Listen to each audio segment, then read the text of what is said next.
Welcome, ladies and gentlemen, to another episode of Wrong Side Simulations, bringing the best content from the wrong side of the airplane, the right seat. And as always, my name is Blake, and I am a real-world flight dispatcher, and bring you a little more context to your flight sim viewing experience. And today we have another first on the channel. Yesterday was our first time flying JetBlue. Today is our first time flying the Headwind A330-900 Neo. Pretty excited about this. I'm also kind of nervous because, you know, it's not the most high fidelity. I'm afraid that if we get any directs or anything like that from ATC, that I don't know. I've known the fly-by-wire systems to kind of get a little squirrely when it comes to drawing directs and getting off the LNAV path and stuff like that. So we'll see how it goes. I don't know. I mean, we will be flying to the Jack Center, which does have ATC right now. So if they give us directs, maybe we request to stay on our route. We'll deal with that when we get there. But nonetheless, guys, welcome to the stream. Thank y'all so much for coming to hang out with me this afternoon.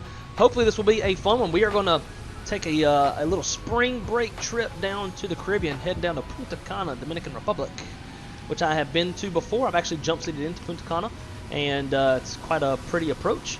So we're looking at about the same as yesterday, 2 hours and 47 minutes from wheels up to wheels down. Today we're going to be burning about 31,200 pounds of gas.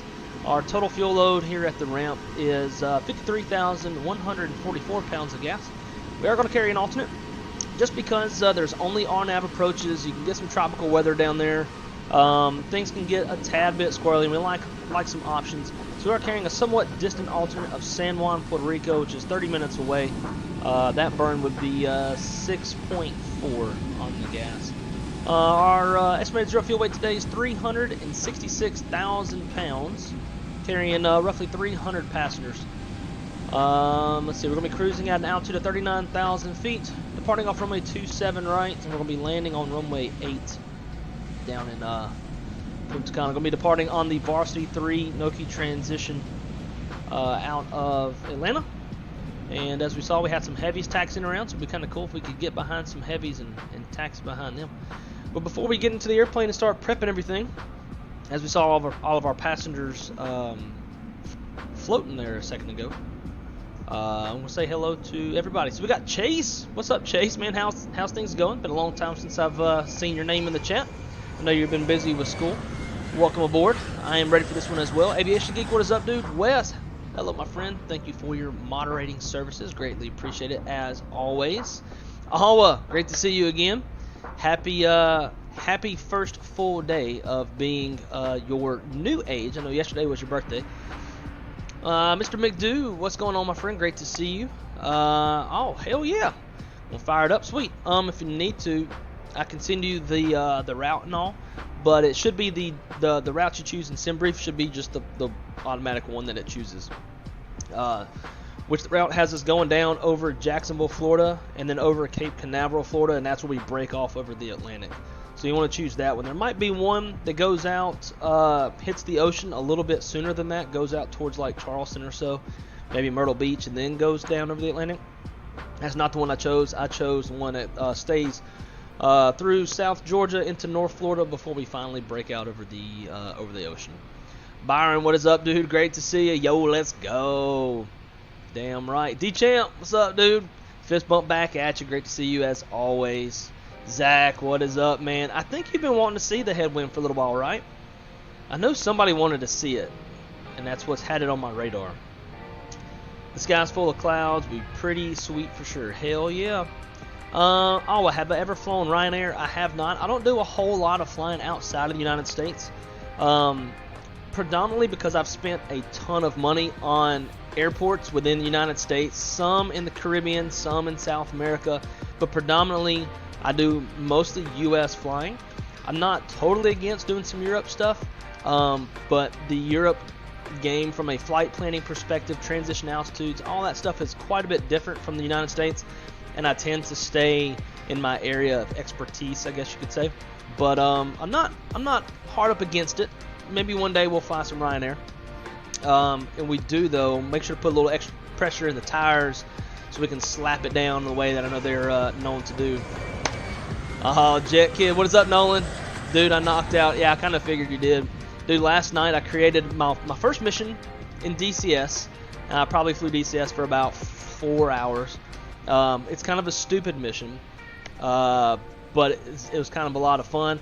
I made a bunch of pretty much every type of fast mover for the U.S. in Nellis.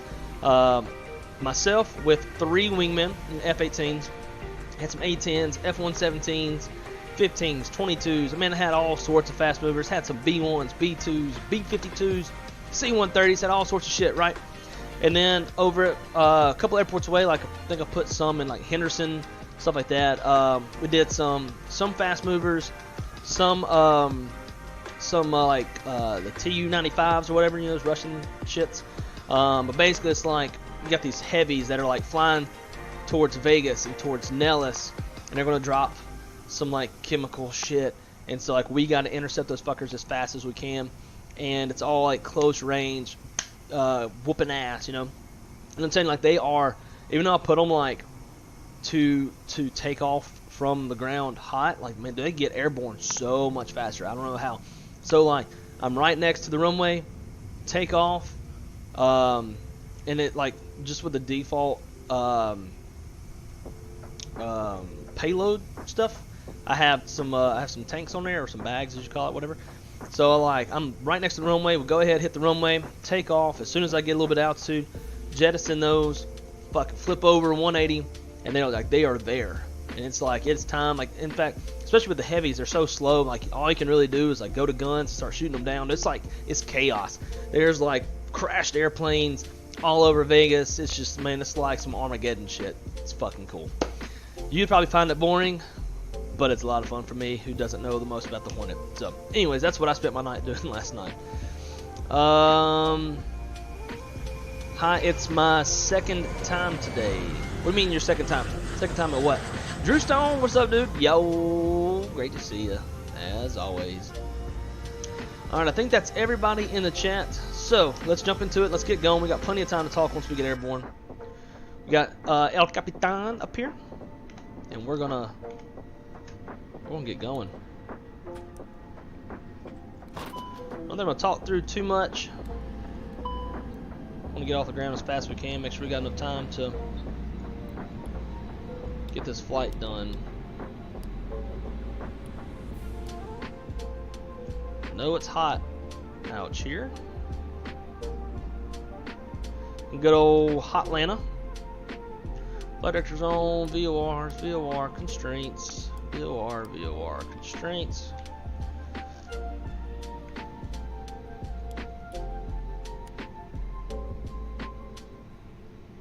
So it's funny, and so if y'all remember from yesterday, when we were in, when we set our TCAS and our transponder to auto,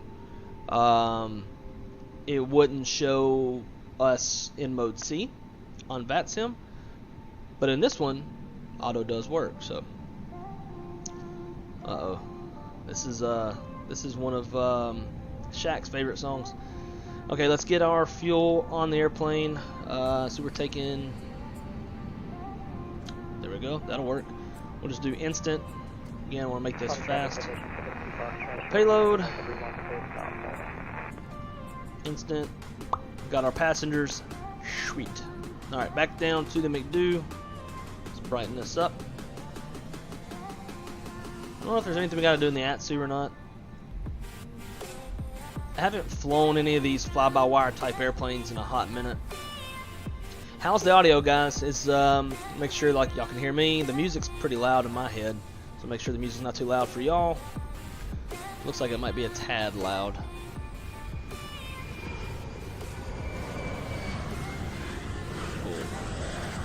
Cool. Let's turn down that airport ambience. It's a little loud.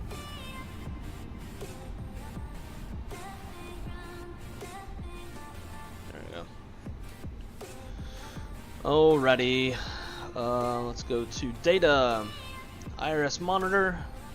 We got 3 greens there. Let's do AC status. Our nav data is current init. Initialize. Uplink insert in progress. Sweet, so we got Atlanta to Punta Cana with San Juan as our alternate. We are Delta Airlines 770, 300 passengers, flying CI-99, cruising altitude of 39,000 feet. We'll come over here to my OFP and just cross check and make sure everything minus 58, so the temperature is a little bit off. I don't even think this airplane is capable of modeling CI, but I don't know. Triple pause, we're looking at 56,400 feet.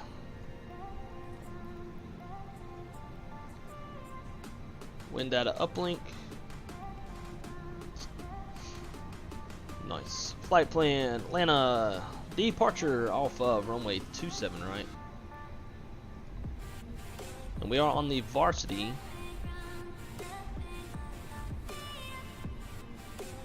And then should be Noki transition. No key it is. Insert that. Check for any discontinuities. We got one there. That's okay. We'll clear that out. Punta Cana arrival. RNAV 8. And then the... Hell, they don't even give me a star. Over to our charts. DPC star. RNAV arrivals for runway 8. None of these even look good,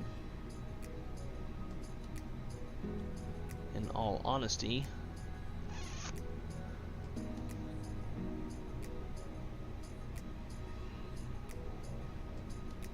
Burrell. I don't like these. Don't like that either. There's nothing really. Oh, I see. Okay, Burrell. All right, actually, we might be okay. Burrell.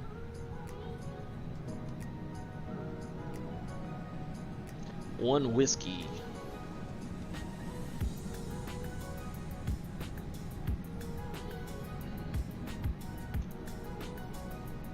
Let's do no Vias.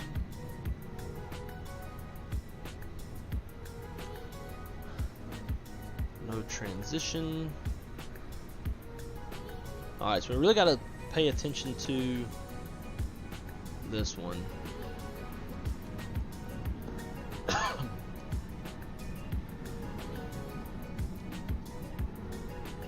Where's P&A at?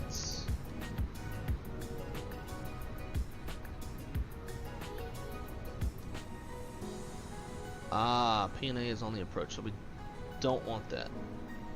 Clear that one out. And so we need to get this, make sure this is all set up correctly before we depart. Because once we're airborne, that's where things seem to get a little bit weird with the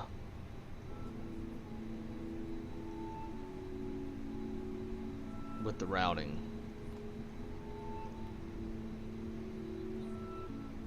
And in fact, I'm going to amend this flight plan. Oban, so that that way, if we do get any controllers, they see it. Burrell, then we want the BERE1 whiskey. Alright, that should do it. Flight plan filed. Sweet. Okay, that's that. So this should be pretty much set. That's a discon to the approach, not a big deal. We'll leave that one. I have a flight plan secondary, can't use it. RadNav, let's do ATL. There we go. Init B page. Our zero fuel weight's 340. Let's just call it 349 even. Make it a little bit easier, and then our zero fuel weight CG is 20.5.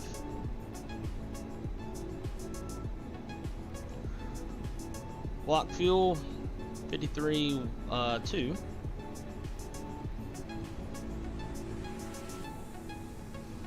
Taxi fuel, what would this be in this airplane? Fudge, 1,200 pounds. Even for a Neo, I feel like that's kind of high. Alright, route reserve, we'll zero that out. Don't need that. We have op spec A012.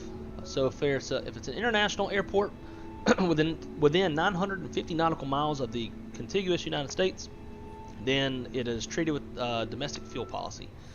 Let's see, our reserve fuel is 7.1.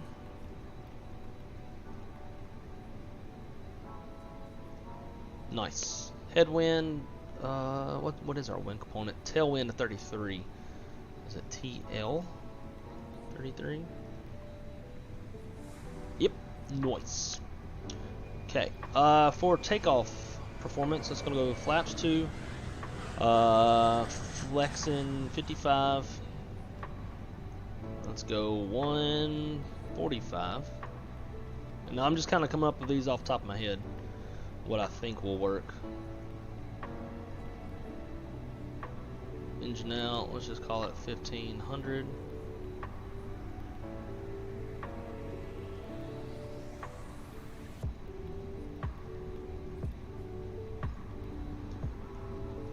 Girl, say what?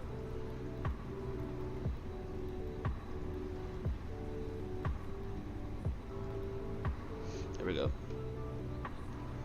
Okay, initial climb altitude on the Varsity 3 should be 10,000. It is. There's 10. All that's good to go. Let's turn on the APU.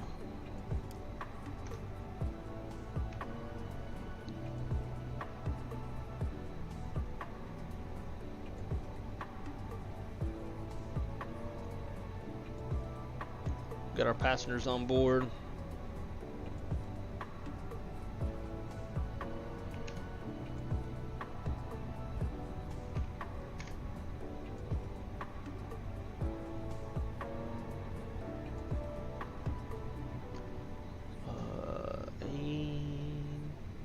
A330.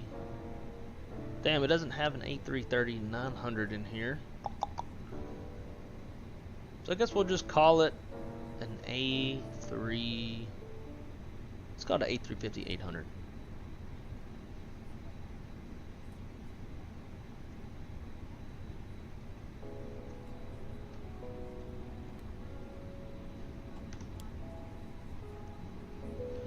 Thanks, ma'am.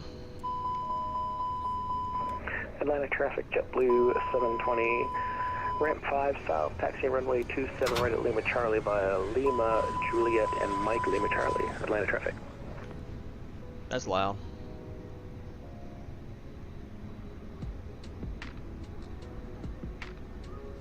And Atlanta traffic Delta 798 at 4 November, taxiing out of the ramp to 26 left via Echo. Atlanta traffic. She's loud too.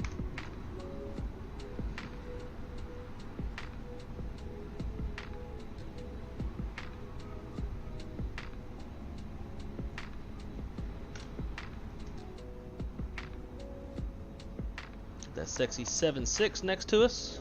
Got us some ranch water, some prickly pear ranch water.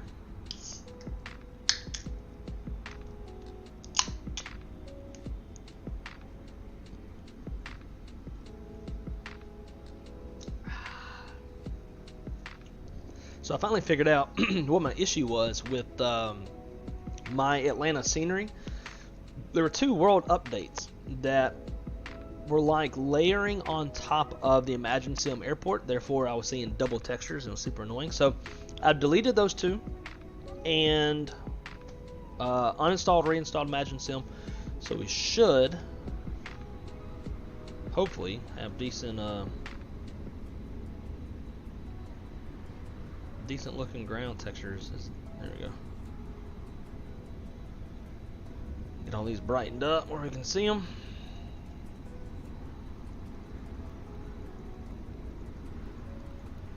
So guys, this with this airplane, and knowing I'm not going to fly it a ton, I don't have, like, I would have to go and manually set up an FSU IPC profile to use my center pedestal.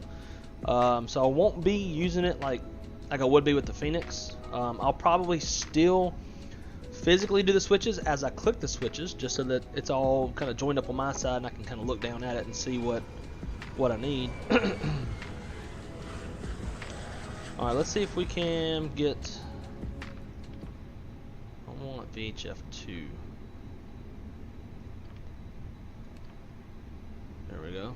And did it work on this side? Looks like it did. Sweet. I like to use radio number 2, VHF2, since I'm on the right side of the airplane. Oh, traffic Delta 798 lining up for runway 26 left, left traffic. Sounds like it worked. Alright. I'd say we're about ready to go. Let's pull our ground shit. It's cargo door, main cabin door. APU bleed. Rid of that. Ground power come off. Wheel chocks, safety cones. Those will probably come off on their own.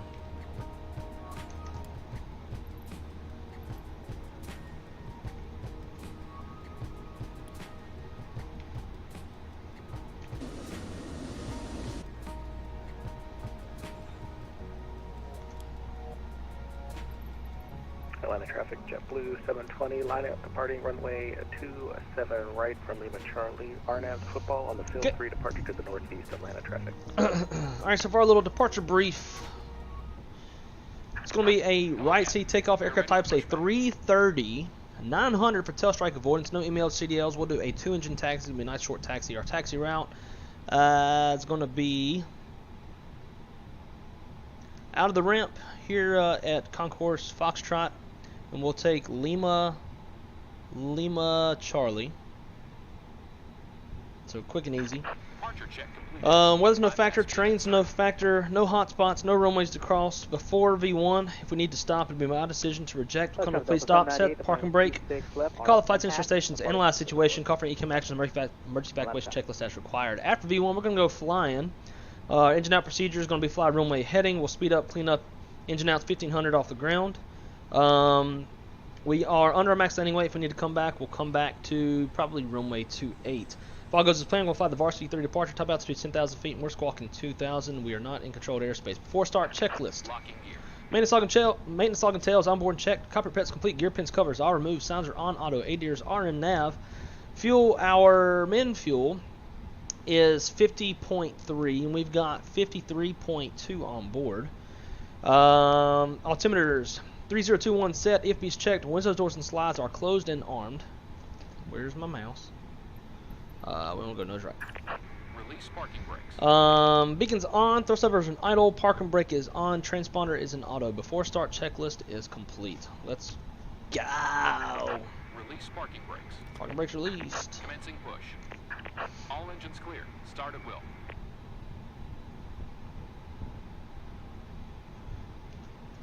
Alright.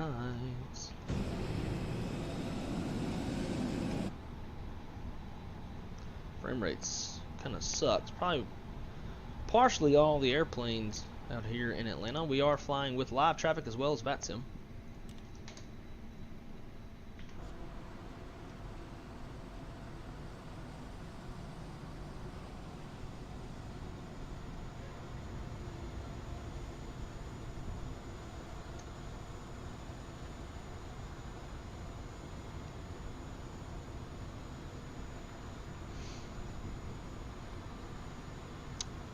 Alrighty. Trap House. Hell yeah, brother. Go Tigers. Damn right. Actually playing tonight. I think we're playing at 7 o'clock. Something like that. Playing South Carolina in baseball tonight. One of my favorite long hauls in the A330 or 7.8. Hard to pick. You know, I haven't flown any 7.8. You know, I struggle with these non-high fidelity airplanes. Because I'm just a bougie bitch like that, I guess. But whenever a high fidelity one comes, I'll definitely be flying it. Which variant of the 787 is your favorite?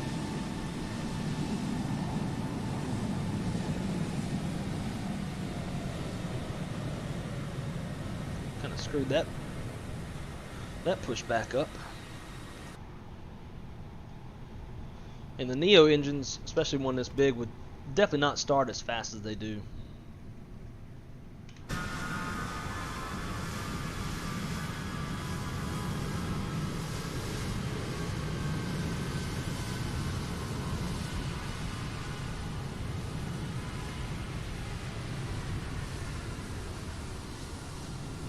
Big old airplane.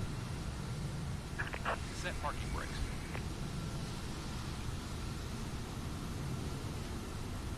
Cockpit to ground. We have a good engine. Start. You can disconnect.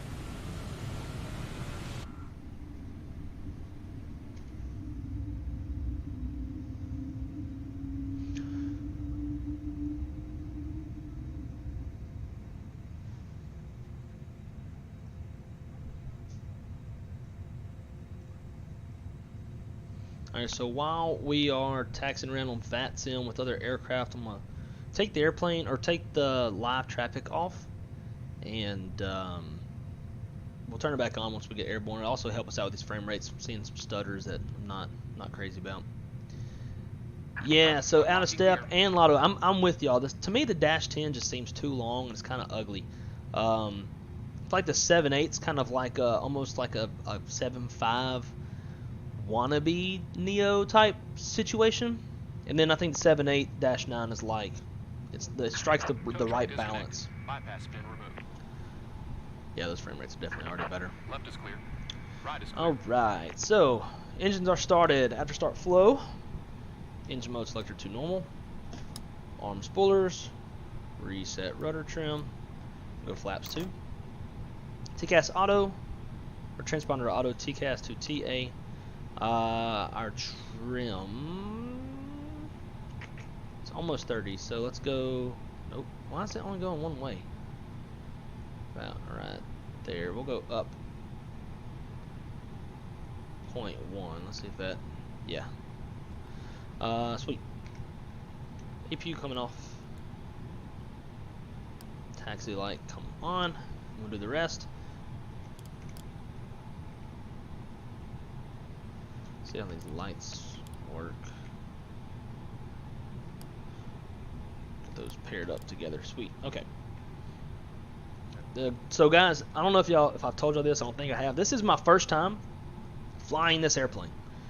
This is my first full flight in this airplane, so I really don't know what to expect. Those of you who've watched other streams of this airplane would know better than I would. So, let's see.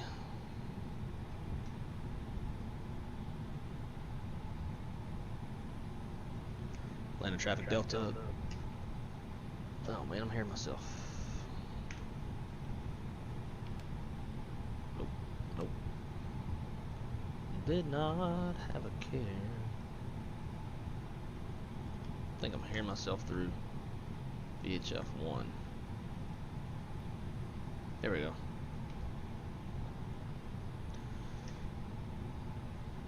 Landing traffic Delta 770, taxiing from Concourse Foxtrot. Heading over to runway 27 right via Lima Charlie, Atlanta. Alrighty, let's go. Brakes released.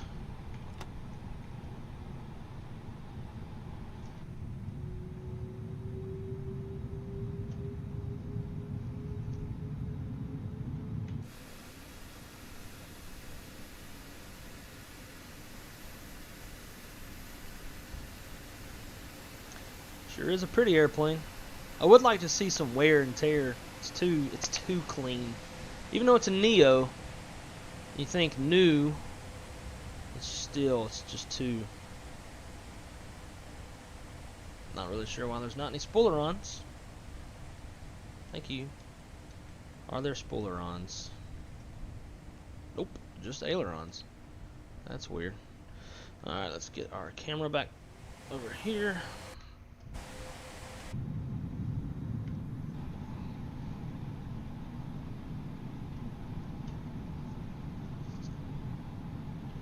Alrighty, brake check, pressure 0. Alright, let's go through the mini brief. Okay, we're departing off runway 27 right. Gross weight is 401.7. Flaps config 2. Fuel on board 52.8. V1's 145. V2's 155. Top altitude's 10,000 feet. 10,000's blue, and our first fix is slow. Let me some coleslaw. Flight controls check. We got full up. Full down. Why did it do that? Full left. Full right. Neutral rudder. Full left. Full right. Why? Flight controls check is complete before takeoff flow. I'm just going to do this since we're so close to the runway. Can you hear who that is?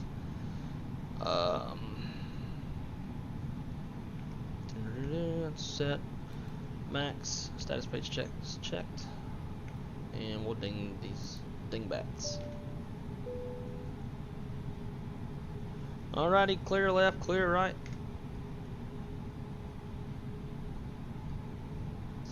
and my tiller also doesn't really work. When I've selected the separate steering axis in the EFB, and although it turns, it don't turn sharp at all. It's almost like what rudders in an airliner really does, and only like utilizes 15-20 degrees of turn.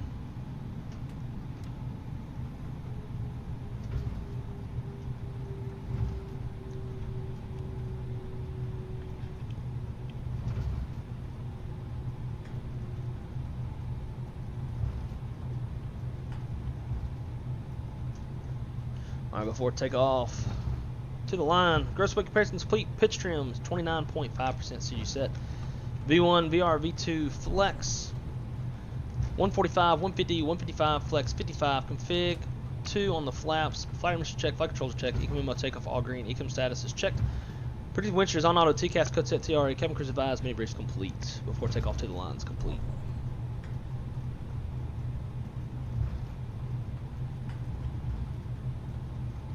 Curtis Lowe was the finest picker to ever play the blues.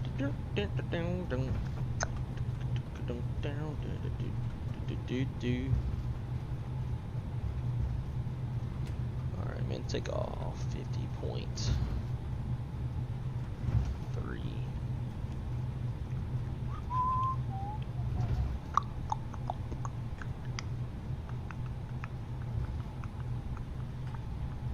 Itty bitty ass taxiway signs.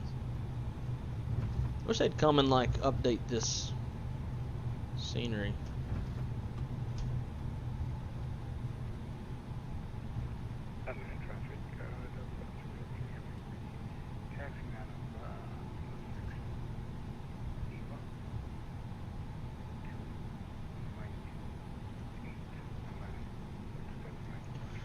Nobody's waiting on us, so that's always good.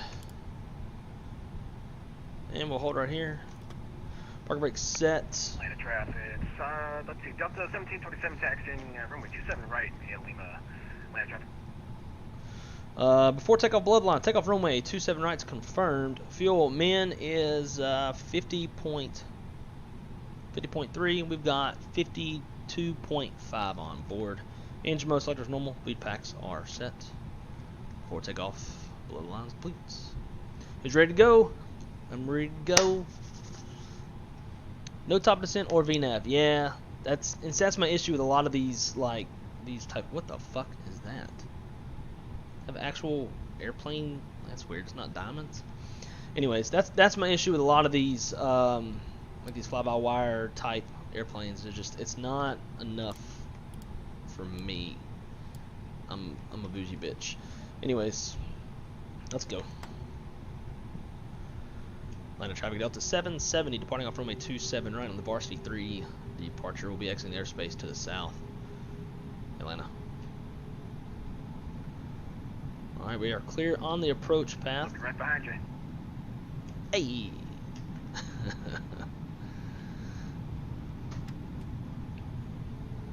And we are clear down the runway. I'm doing my tiller just to make it look good for y'all, but I'm actually using my rudders.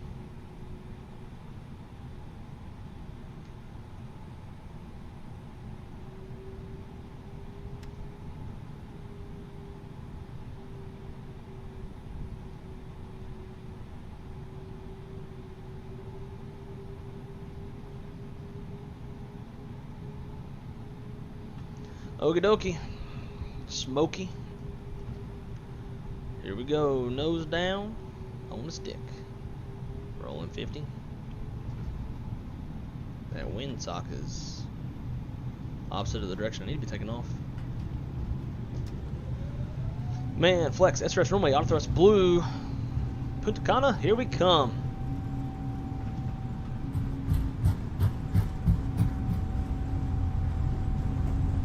There's 100.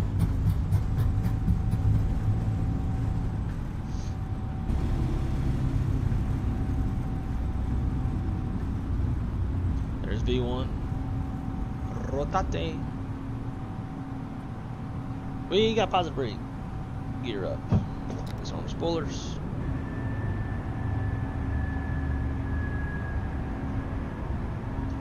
Nav.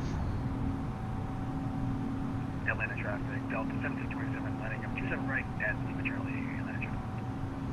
Atlanta traffic Delta 770 is clear, runway 27 right, exiting the airspace to the south, Atlanta. Alright, it's kind of a good thing too that we're taking off to the west, because we got some build-ups behind us to the east. Alrighty, there is flap 2 speed and flap 0 speed checks, flap 0 after takeoff checklist. Landing gears up, flaps retracted, bleed packs are set, APUs off. After takeoff is complete.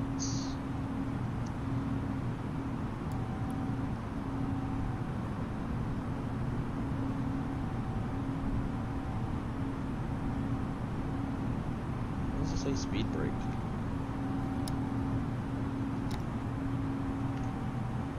That's a good way to die. Boom, boom, boom, play me a song, Curtis Lowe, Curtis Lowe. I got this Ballad of Curtis Lowe song stuck in my head. I think it was originally performed by Leonard Skinner, but my favorite country artist, Cody Johnson, did an acoustic rendition of it, and it is good. Plays it in drop D, so you kind of got that outlaw sounding, kind of deep guitar sound. Oh, it's so good. We probably would have started the stream 30 minutes ago, but I kind of got a little bit hung up playing it on the guitar myself. It was just that good. Atlanta traffic, Delta 1727, departing 27 right, Arnav Slaw, Atlanta. Arnav Slaw.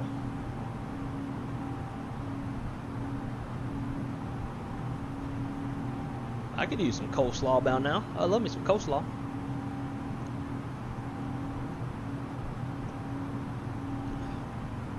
Still just a hand flying it. Gonna get a feel for this airplane.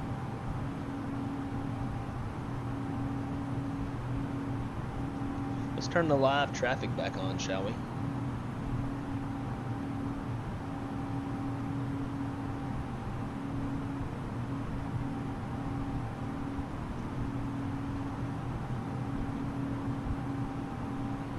Probably start seeing some airplanes on the TCAS popping up, like a lot of them. If I had to imagine.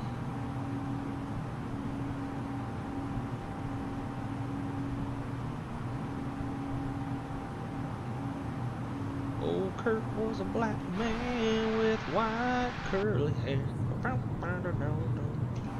When he had a fifth of wine, you know he did not have a care. Alright, there's 9 for 10. We'll take it up to our final 39. Open climb. So we want to cancel any altitude restrictions. There's 10,000.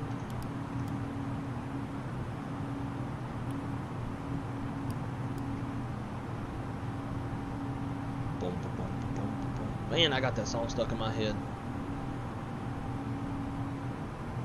We do have a speed restriction at Rivet, 250 knots. The airplane's going to maintain that 250 until we get past Rivet.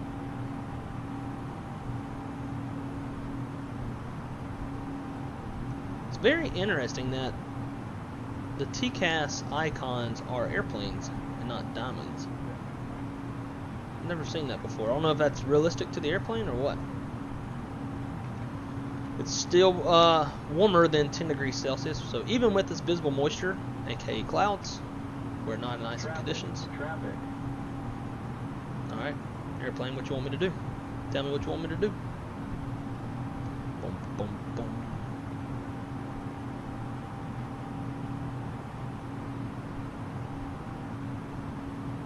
That's probably why I'm pretty sure, actually I don't think there's an altitude restriction at Rivet. I think it's just speed.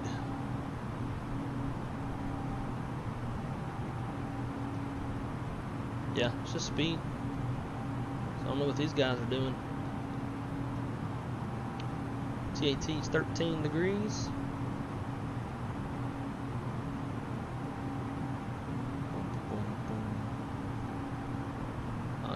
ridiculous.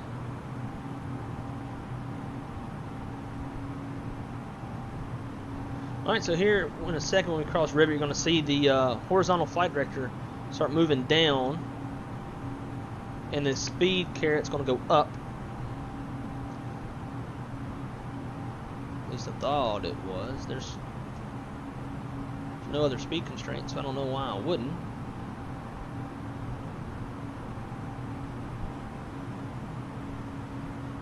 Not really sure what the airplane's thinking.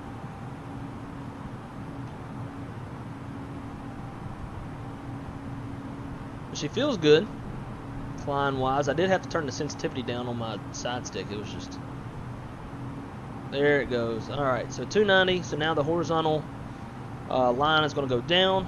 So we point our nose down, shallow off the climb, allowing the aircraft to accelerate. I'm pretty sure that cost index is not modeled. So this is just going to be whatever standard cruise speed that headwind has programmed into the airplane. We can mess with that and see. So let's just do this. CI right here, right? So let's go CI 30. Speed didn't change. So nope, CI is not modeled. Maybe it's modeled in the fuel prediction, like fuel burn, maybe? I would highly doubt it. But who knows? Play me a song, Curtis Lowe, Curtis Lowe. I got your drinking honey, tune up your dobro. I'm gonna turn some music on so I'll stop singing. I'm sure y'all don't enjoy that.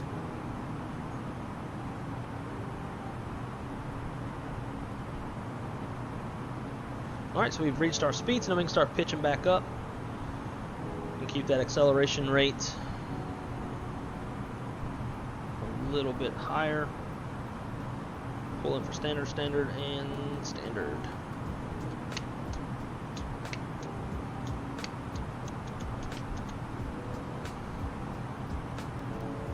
Just wish we had some weather radar.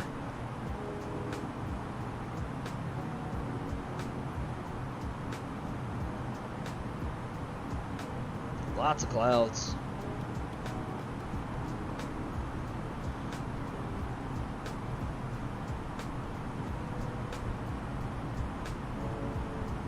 Still just a hand flying it. It's a Airbus is a very easy hand flying airplane. Fly-by-wire makes it quite the easy plane to fly. Reduces the pilot workload so we can go mess around with other stuff that we need to do in the airplane. Take our hand off the stick for a sec.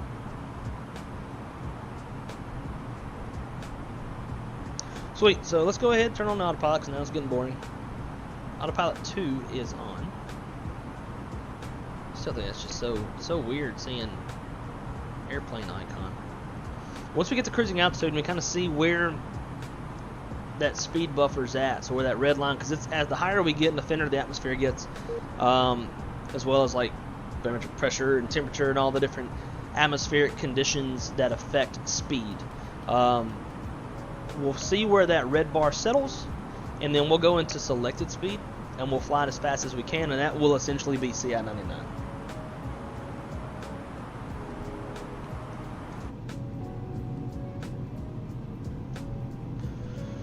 Nice. I'm going to have to turn that fan off me because it's making me a little cold. A little bit cold. Sorry, doggy. Ciao, doggy.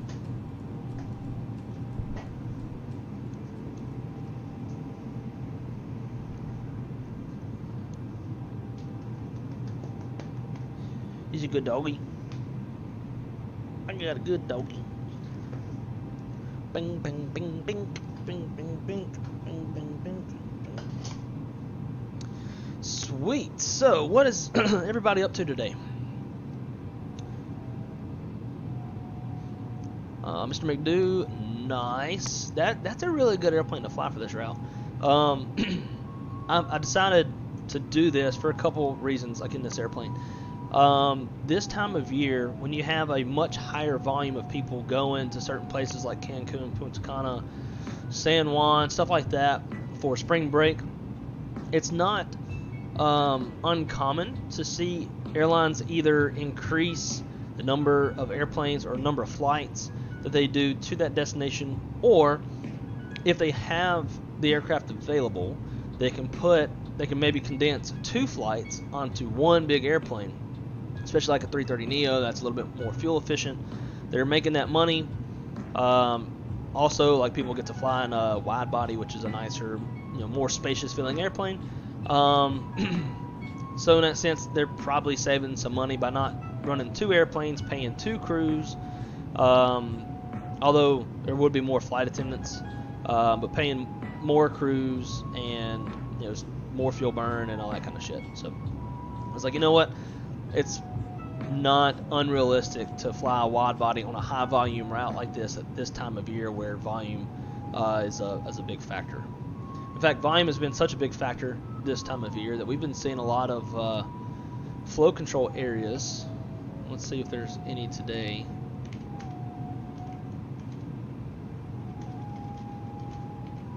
But simply just volume to Florida, as well as Caribbean, has been increasing a lot of air traffic volume, which has resulted in a lot of flow control programs.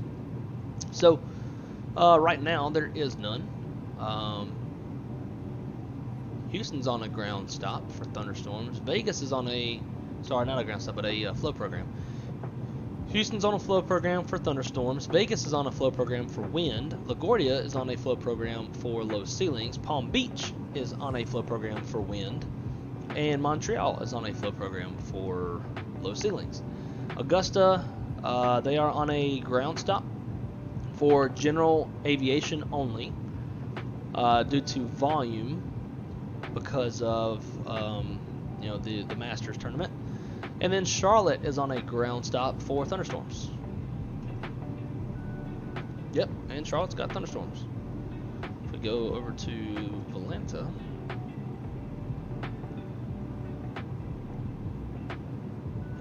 so here's Charlotte right here. As you can tell, they got some weather over them. It'll probably be out of there pretty quick, and then and in fact, the ground stop is only for aircraft departing DC Center. That's it. It's because it's such an isolated thunderstorm. If it was a line of weather that had screwing stuff up for a lot of different centers, we'd see a lot more than just DC Center departures. But that's what they got going on these days. I wish there was a flow program I could show y'all. They suck. They really screw up an operation big time. Let's see if we go over here.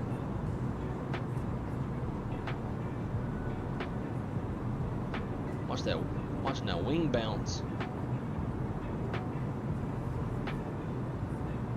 So what view do y'all want more? This one or this one? This one's quieter, and I feel like you can see more of the ground and the clouds and stuff. There's the airplane. And this one you can see that wing kind of bouncing. We'll bob and weave between the two. So I'm guessing, Mr. McDo, that you are Delta 1727? Probably even said that in the chat somewhere. Yeah, you said, yeah, and it's the comment that I read too. I've forgotten how to fly the 7.3, forgetting so many things. Zach, when's the baby due? Because when that little sucker comes on out, you're gonna forget a lot then. Waiting on you to pass by so I can push. Ah, okay, so I know where you were parked at. J-Foot said, Asobo handcrafted airports tend to be stutterfest. That ain't no lie. They suck. Even with me having a 3090, they still suck.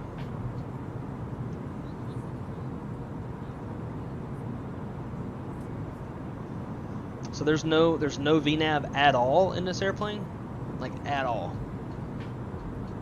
Because even fly-by-wire has some VNAV. Why wouldn't this have VNAV? I thought it uses like fly-by-wire internal systems. Whatever. Well, Rule of thumb is, if you're at higher altitudes, like 36 to 39,000 feet, when you're 120 to 135 miles away, just do a vertical speed mode descent, like 1,500 to 2,000 feet per minute, and it'll get you about where you need to be.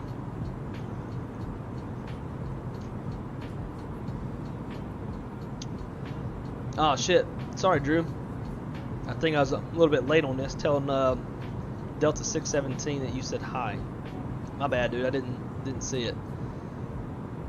I can see if they're still on frequency.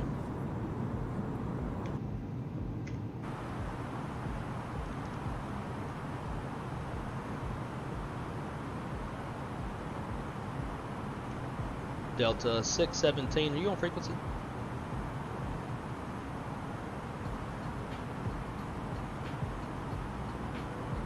I'm gonna say no. Damn, man, sorry. I get focused on like taxiing and taking off and stuff. So no top of descent or VNAV. That's the kind of shit that keeps me from flying this airplane. Sounds good. Alright, so we're 135 miles out. Being at flight level 390, we'll start our descent rate, and we'll just use vertical speed. That's what I used to have to do when I first started streaming. The only thing we had in Microsoft was the fly-by-wire 320 Neo or A32NX, which had no VNAV, so I was having to like gauge my descents by eyeball, and most of the time it worked out pretty good. So let's do this. Let's go MDPC 08. Fucking kidding me? Oh, that's one. Stupid. I hate how it does that. MDPC 5-mile range ring.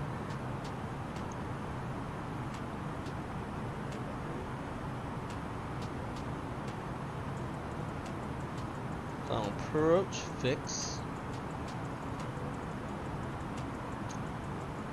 Rickik. It's a weird one.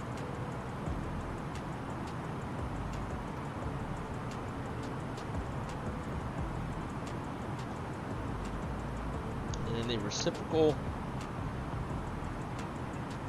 course heading to 266.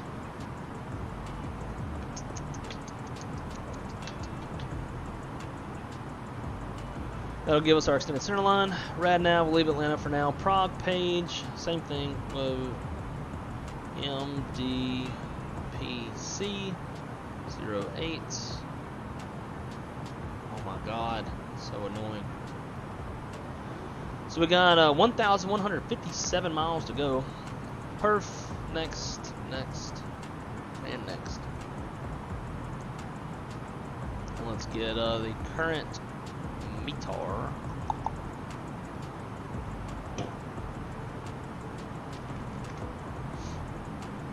Zero 5012, and again we're going to update this stuff as the flight progresses.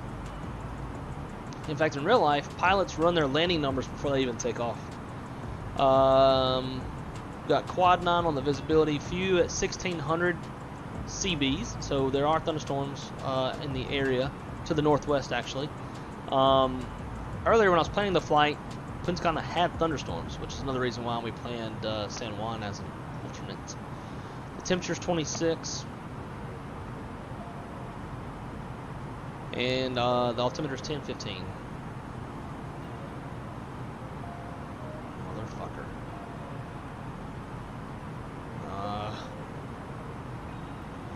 Minimums is going to be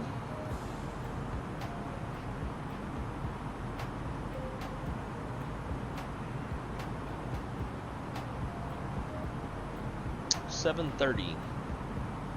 It's an MDA, which so we're also going to add 50 to that, so it's going to be 780. Pretty high minimums. Cool. The 50 thing, that's just something that at my airline, that is a procedural thing that pilots do. They add 50 feet to any MDA. That's probably to compensate from the time that you hit minimums, go into like go miss when you're pulling back on the stick. There's going to be a few more feet that you're going to lose, like as you're reacting. So this is kind of a 50-foot buffer. I believe that's what it's for. Fuel prediction. Oh, this is acting a little funky. We're supposed to land with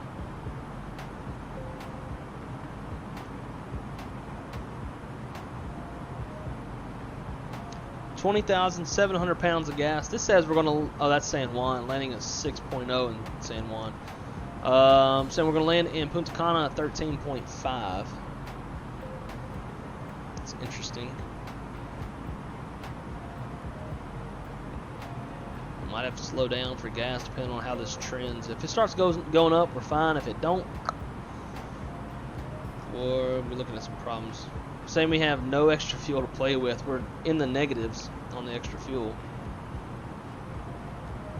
Alternate of 7.5. Well, hell, that's... I see... No. Yeah, that's part of the issue. 6.4 on the alternate. Not 7.5.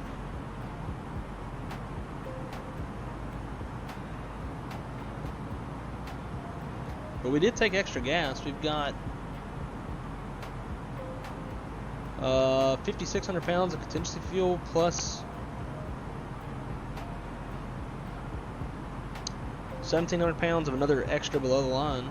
So I don't know why it's showing us so light on the gas, other than the fact that it's just going to be overburning more than likely. But we'll see how it pans out. Secondary, can't fuck with that. So cool. All right, we are preliminarily set up for arrival. It's been pretty smooth so far, so we'll kill that seatbelt sign.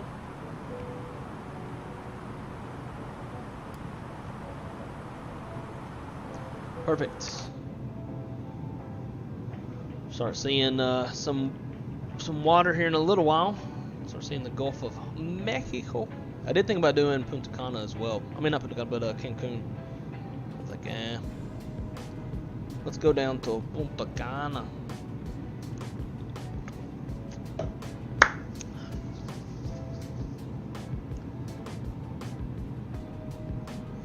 Aviation Geek just got done mowing. Nice. Push mower or ride mower? I'm probably sure I've asked you that before, but I can't wait for the day to come where I've got me a ride mower, not no damn push mower.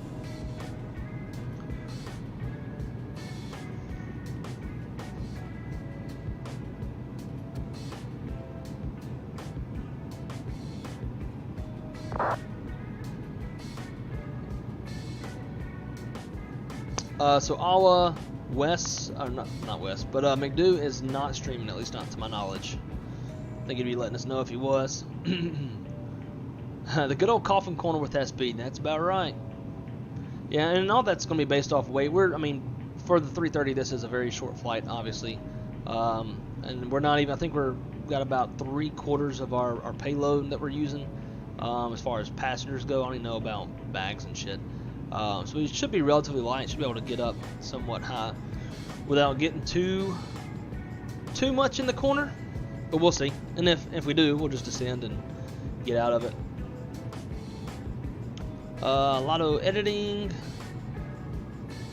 while having you in the background. Oh, what you editing? If you got some cool stuff, throw it in the Discord. Let us all see it. Will, yo, what's up, wrong side and chat? What is up, dude? Great to see you, man. You're flying Miami to Cancun right now. Oh, shit. Nice. I almost, as I just said, decided with Cancun, but we haven't been to Punta Cana in a long time. So I was like, let's go to Punta Cana. McDo, I have a 4090. Used to have a 3080, and then upgraded the rig from an i7 to an i9. Went to the 4090. I did downgrade on the VRAM though. Went from 64 to 32. But the 32 that I have is a lot faster than what I used to have. So it's pretty beefy rig.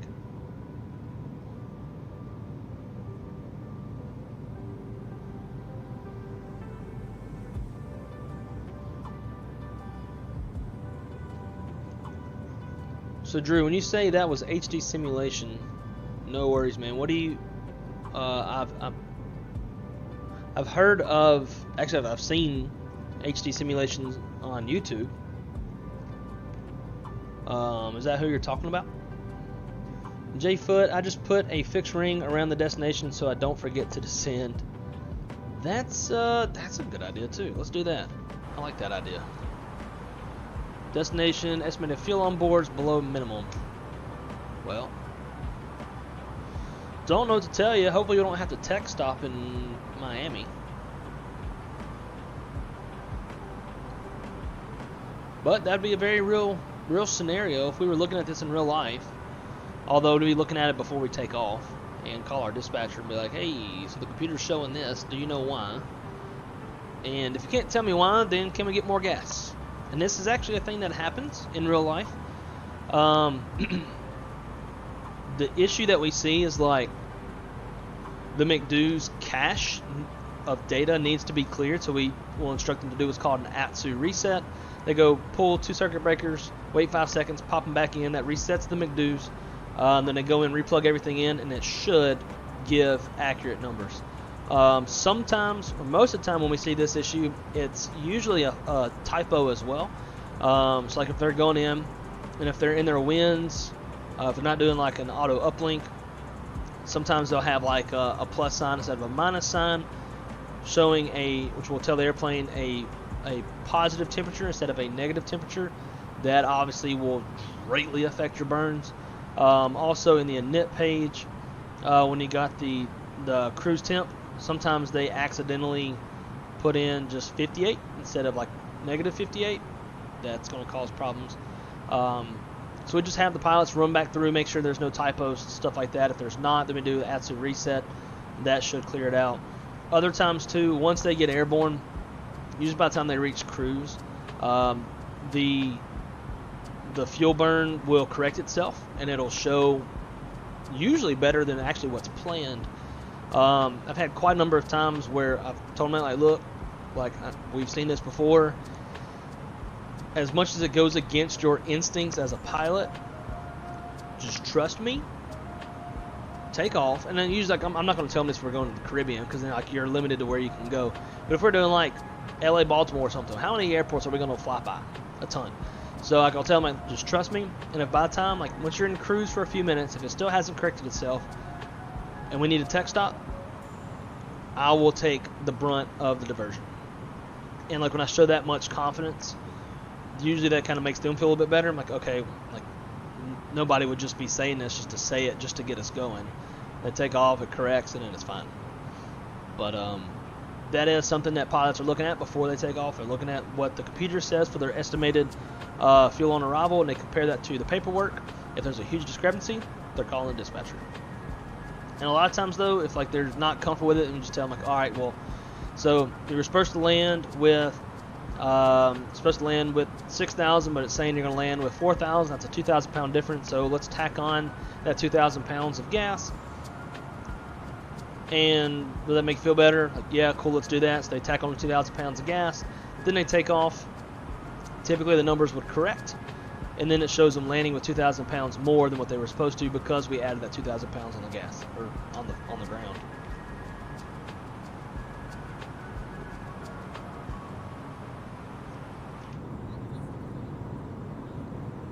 I'm gonna have to, let's see if we can, I don't think there's any windows out this way. Oh, we do have a window over here. Cool. So for now, we're going to look out this window. Be looking for the Atlantic. Oh, there it is. I see it. I see the beach. I see airplane too.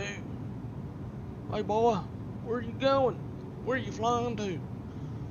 Atlanta? Cool. I'm heading to fucking Punta Cana, boy.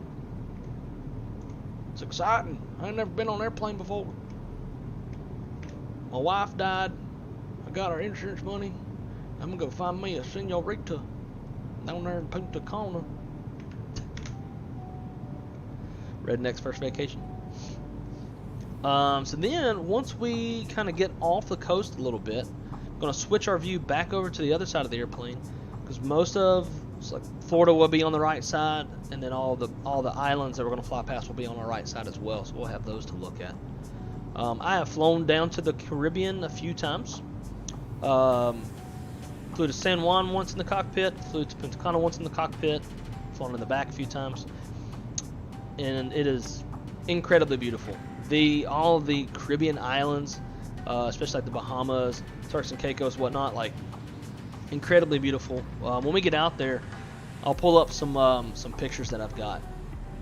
It's who'd that be?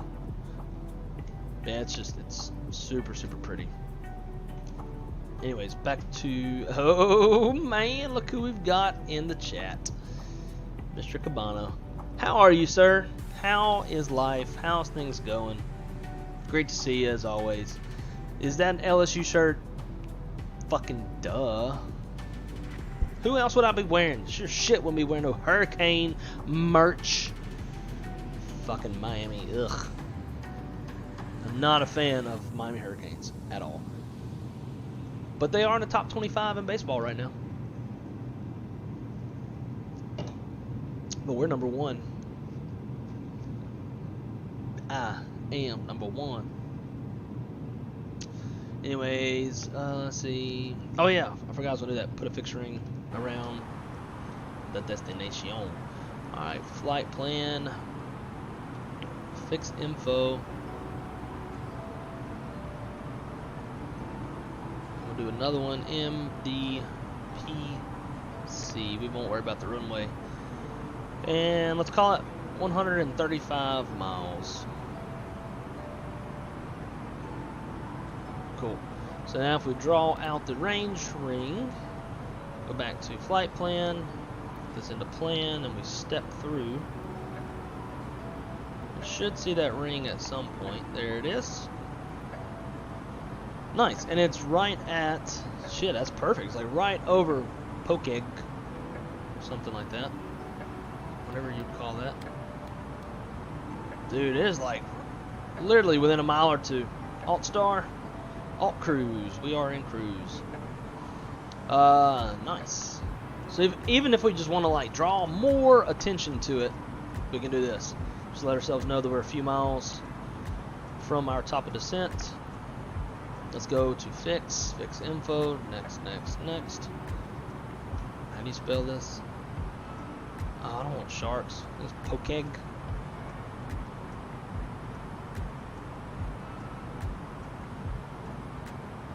P-O-K-E-G.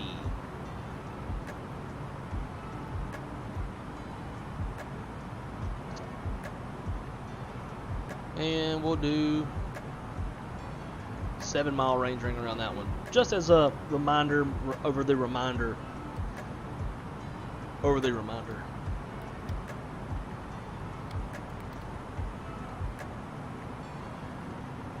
Alright, let's go down to the red nav and put Jackson here.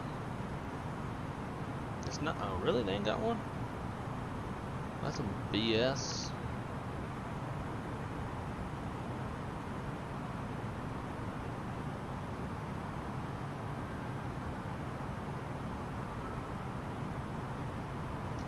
And also Jack Center is offline. They were online whenever we initially got on here. Now they gone. They didn't want to talk to us.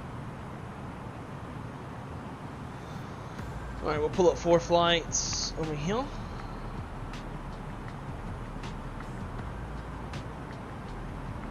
And I can pull up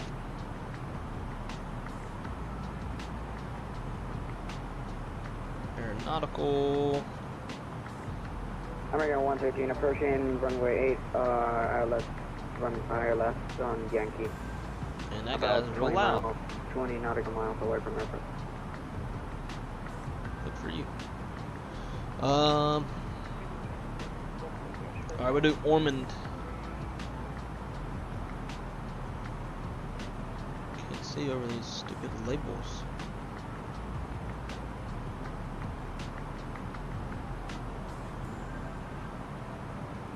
Unit 1411 East San Jimmy for runway 8.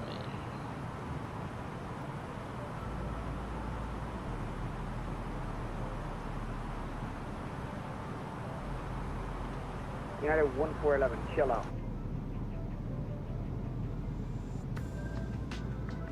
And traffic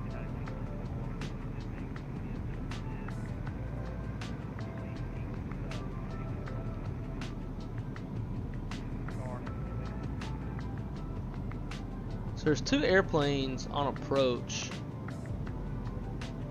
United 1411, go around to the traffic.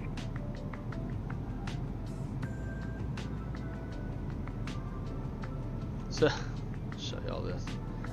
Coming into Jackson or Jacksonville, whenever this wants to show up.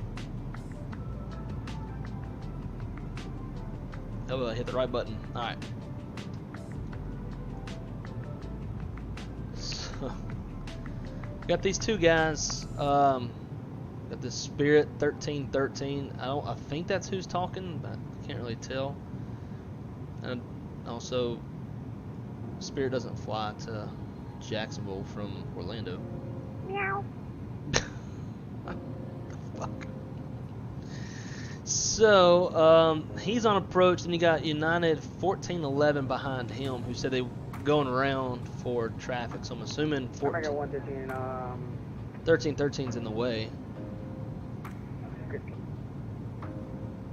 Then you got FedEx 755 down there. So I know. American 115 Jacksonville traffic. We are approaching runway 8 ILS.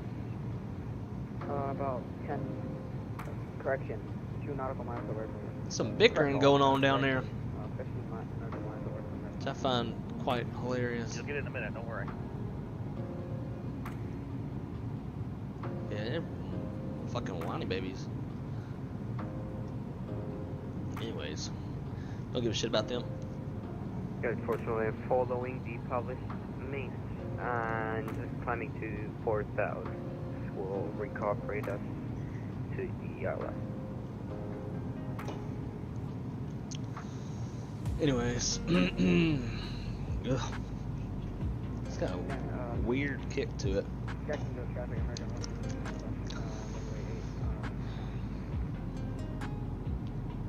Oh shit. Okay, so Fly with Lotto. That's HD simulation.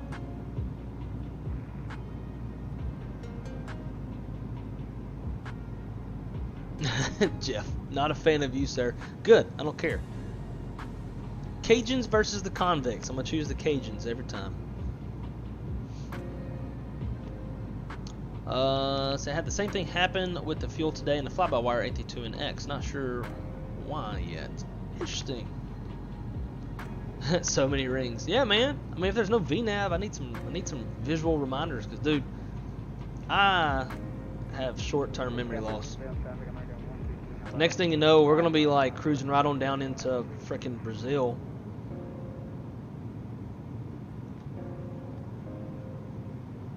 Oh yeah. Cruising right off the coast right now. Gonna get them views.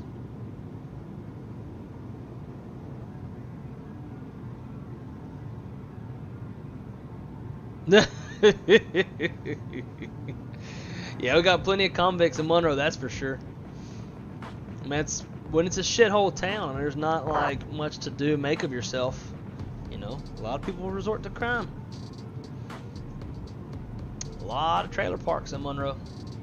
I didn't live in one though. I lived out in the woods. Sort of woods. We had pastures and horses and all that good stuff. Cattle, a lot of livestock.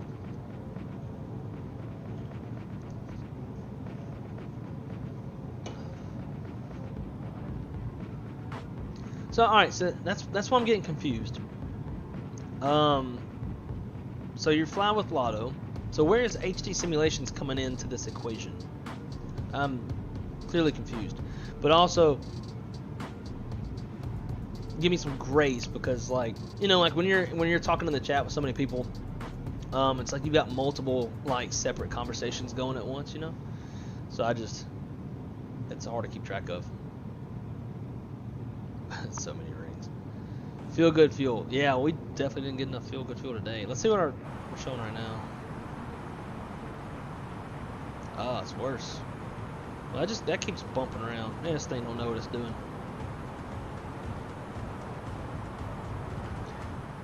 Let's see if CI is modeled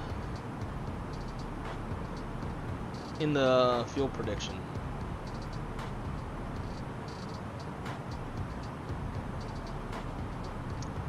Oh, Ian O'Reilly, thank you so much for subscribing, my friend. Greatly appreciate your support, and hope you are enjoying the content. Welcome to the Wrong Side Simulations family. If you don't already know, you can find the Discord for the channel in the description below. If you ever want to reach out, again, I'm a real-life dispatcher, or manager of flight dispatch to be like specific, but at heart, I'm a flight dispatcher, and I have a lot of ties to a lot of very knowledgeable people. So if there's ever anything aviation-wise that you're curious about or want to know, you can reach out directly to me in the Discord. Like just in the chat right now, we've got Mr. Jeff Cabana, who is a Delta dispatcher. I've got a lot of friends that fly multiple airlines all over the United States. So if there's ever anything you want to know, let me know. I have direct ties to our chief pilots at my airline. So I can always do some search and let you know anything that you ever want to know. But yeah, man, thanks for the support, and welcome. It's great to see you here. Shaq, the one and only Mr. Captain Shaquille Oatmeal, dude. When you again, I think I asked yesterday, but I may. Oh, what we got now? Southwest 1122.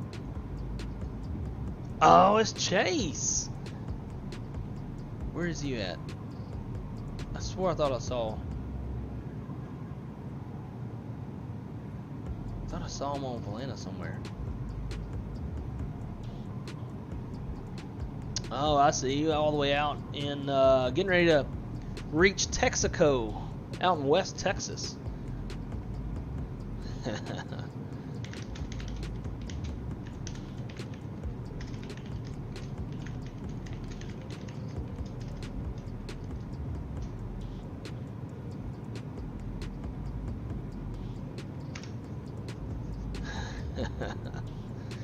That's pretty fun.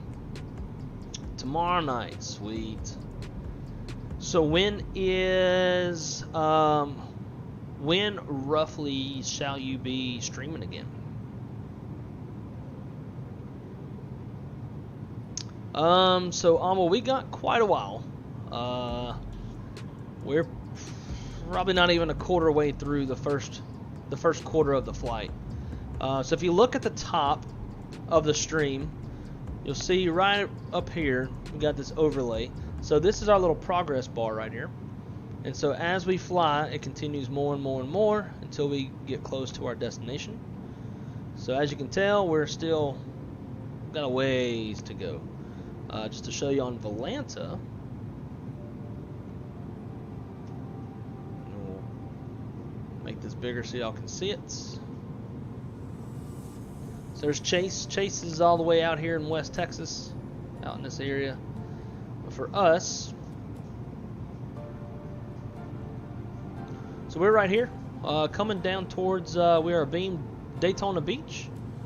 In fact, I'm going to see the speedway. We'll zoom in. My girlfriend is actually from this area.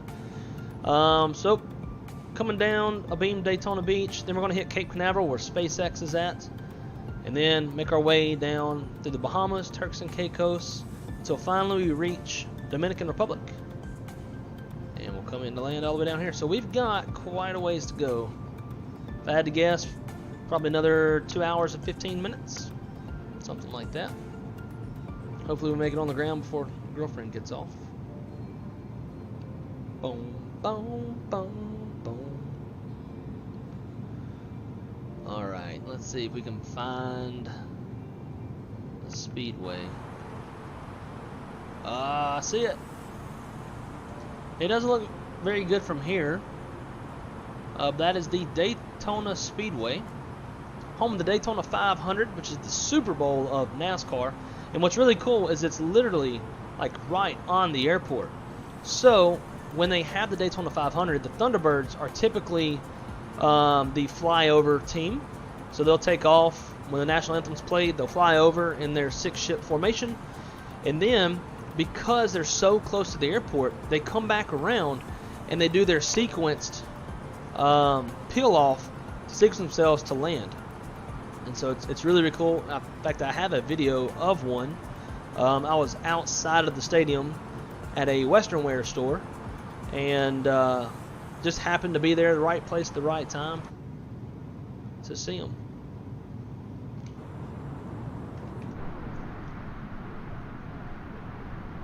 So let's do this. Let's just come on down here real quick and come take a look.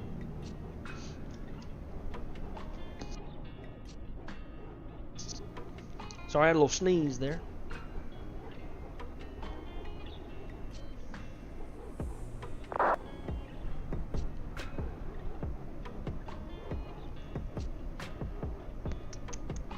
Yeah, every time we go to visit my girlfriend's parents, we drive right by the stadium, right by the airport.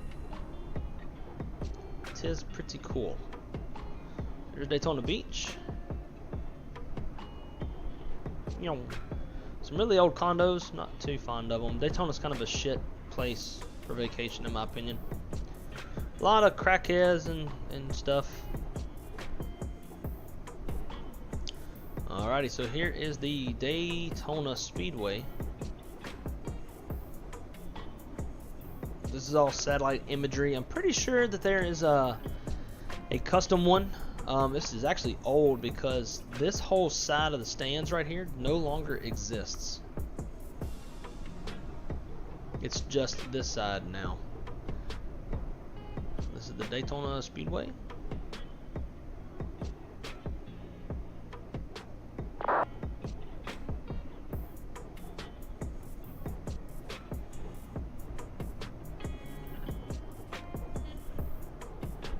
Went to the first Daytona Speedway or Daytona 500 night race back in 1999 when I was little.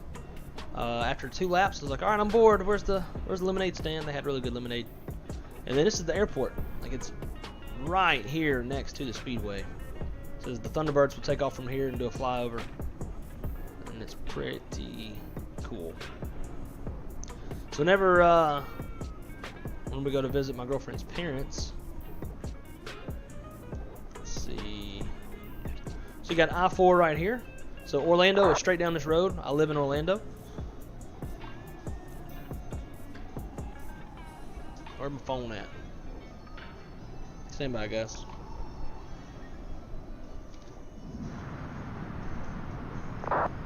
Move, dog. Move.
Alright. Sorry guys, girlfriend was calling. Her ears must have been burning. I gotta go feed the dogs. She told me this morning while I was asleep that one of the dogs ate the other dog's food, but not her own food. So I needed to feed him again. I was unconscious when she told me this shit, so like, of course I didn't do it. So this poor dog hasn't eaten since this time yesterday. So definitely want to go feed them here like right now, but catch them in the chat real quick.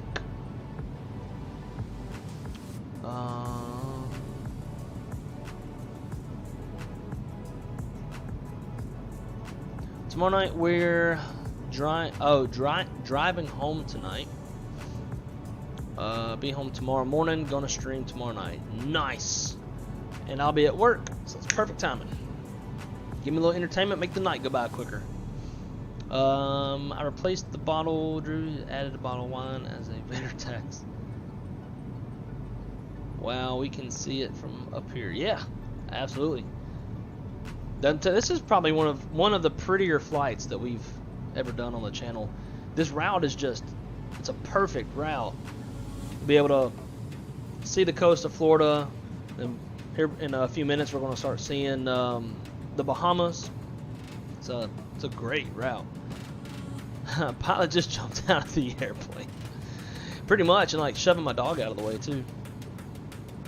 And I didn't replace what I drink. I said, tell me what I'm getting. $105 later. Goodness. Oof is right. Lucky he's crippled or I trip him.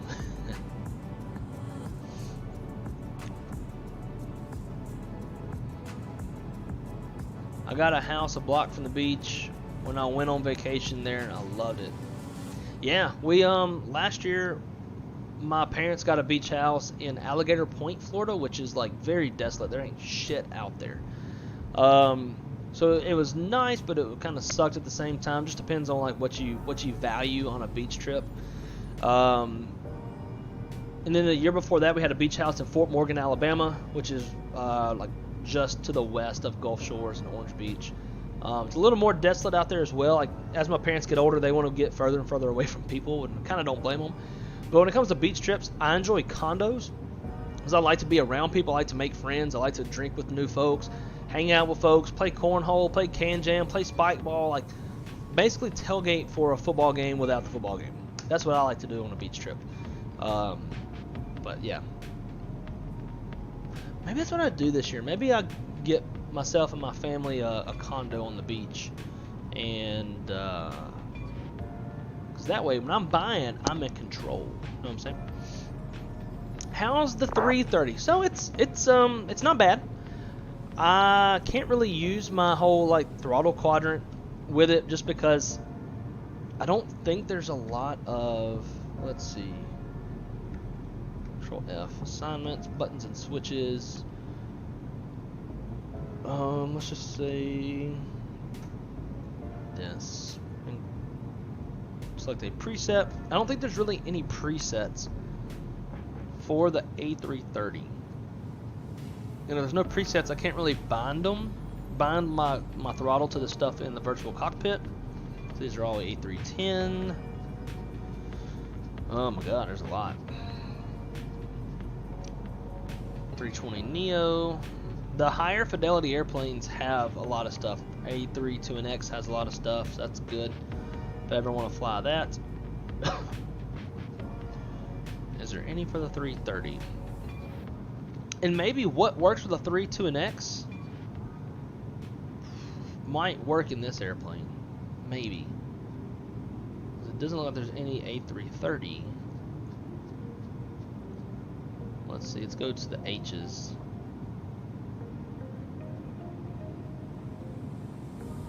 There's Phoenix. Phoenix got a lot of stuff. So does PMDG. Alright, just see if it says like headwind or anything. I don't think it does.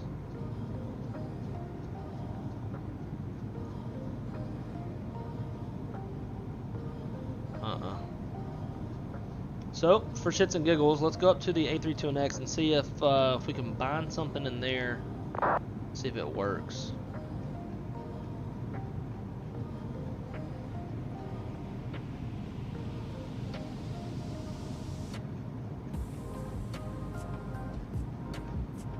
Alright, A32X. I want park and brake.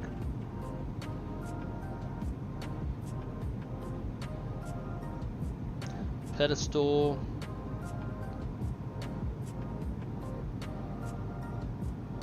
Parking brake toggles. See, I don't like toggles. I want it to be park and brake on and off, so that like if they ever get out of sequence, then it's annoying. But we'll just do it to try it out. All right, let's see. Yep, it works. So right now though, it's out of sequence. There it goes. Oh, actually nope, it don't work. It only works when I hit on. Oh, that's right. So now let's go Alt F, assignments, buttons and switches. Select a preset. So this is what you have to do with FSUI PC to make custom pedestals and stuff like that work with particular airplanes. You got to scroll and you got to go find it.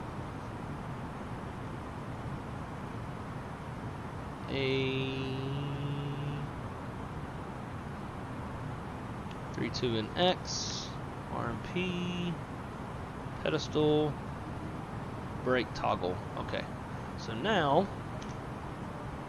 so it works both ways. Yep,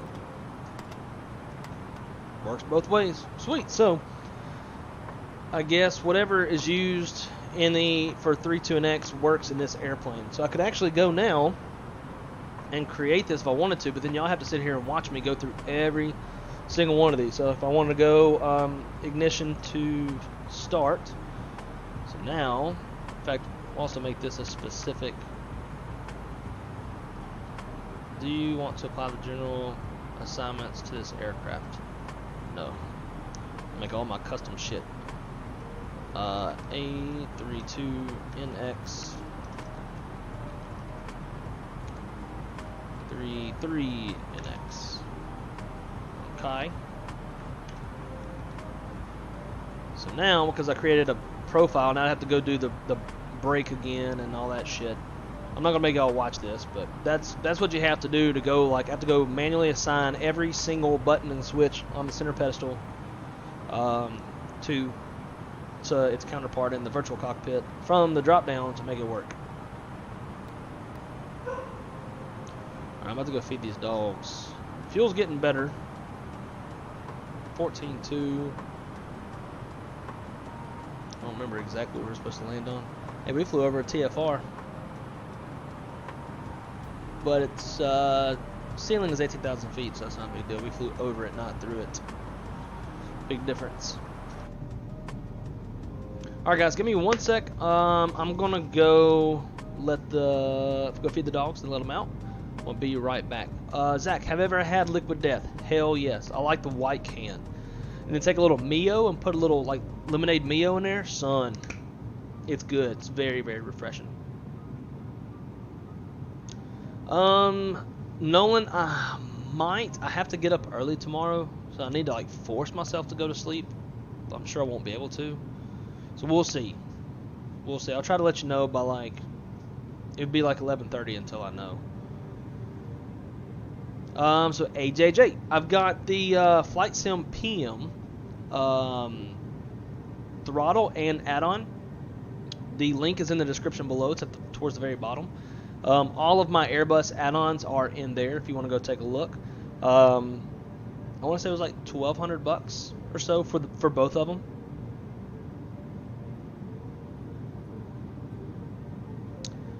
And moderators, y'all know what to do. I'll be right back. In fact, let me do one other little thing for y'all so we're not boring y'all to death while I'm not here playing Spotting Live.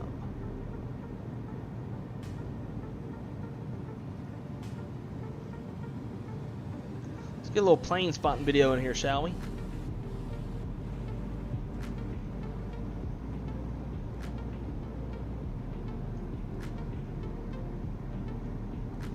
Sydney, Australia.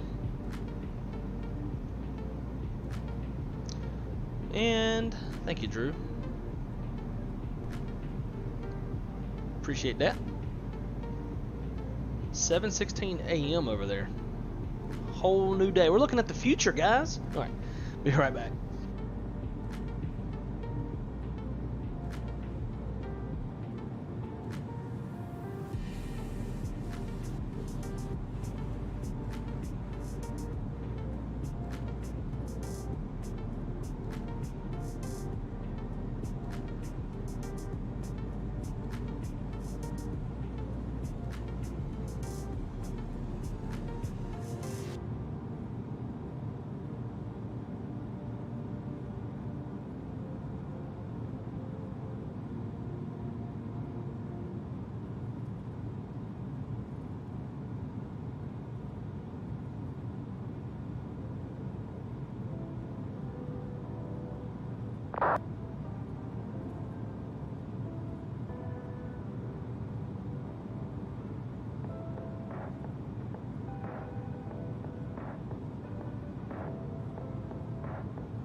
All right, sniping while driving. Hey, attaboy. Appreciate your service to the wrong side community.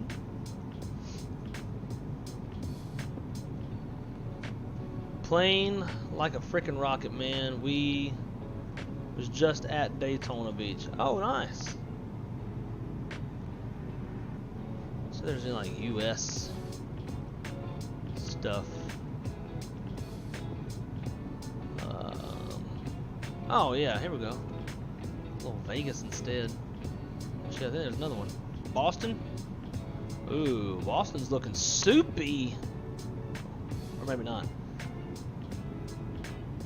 I guess they're just zoomed in on an airplane taking off. They had like, the clouds were all close and shit, making it look worse than what it really was. Pew pew. Living that pew pew life. So should start seeing, yep, there they are. Start seeing some islands. Some islands. I'm an island boy. God, I hate that song. Fucking hate that song. They're not even, they're from fucking Florida. It's not an island.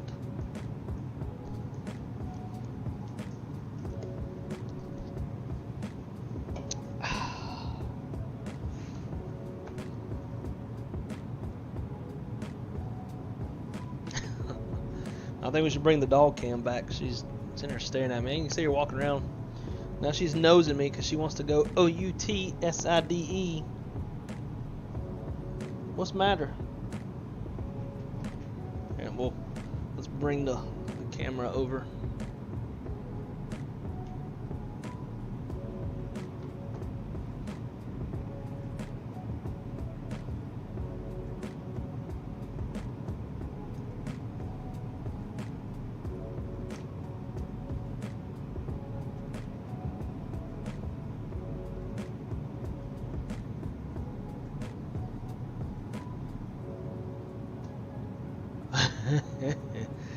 There's a doggo. There's another doggo. They're everywhere. She's just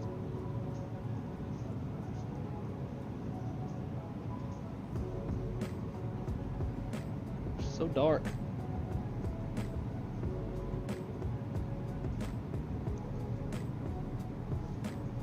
The old center pedestal. Nothing on the McDo because we're not flying the Phoenix.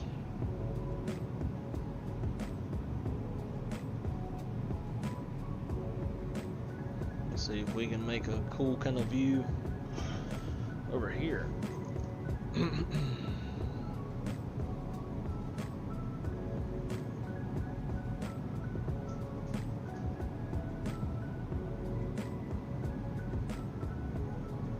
This stand sucks.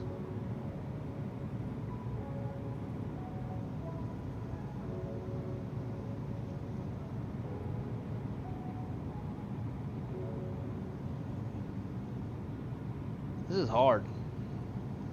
I give up.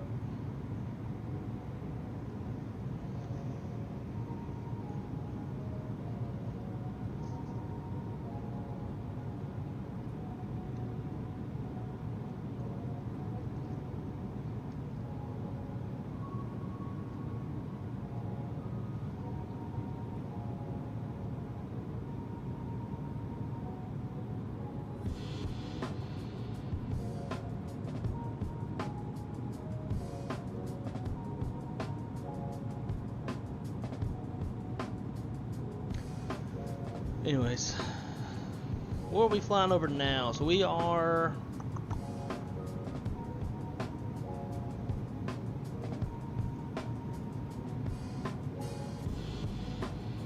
looks like there's Freeport's off in the distance. Freeport's out over here.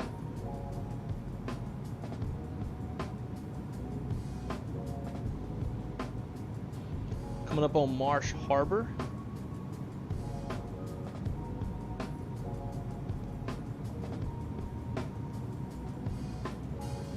Nassau's going to be a little bit further south. You can barely still see Florida out there in the distance. Should be West Palm Beach right out there.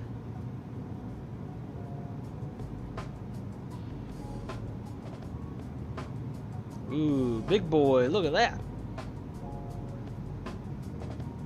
It's the big boy.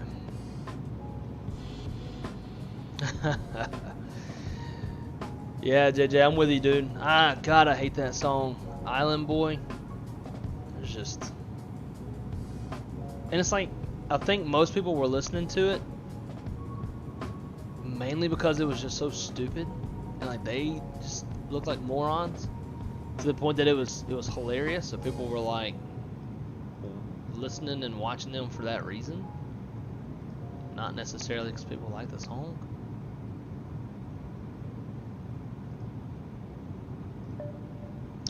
Alright, so current weather in Punta Cana, wind 060 at 10, 8,000 meters on the visibility. Vicinity showers broken at 1800.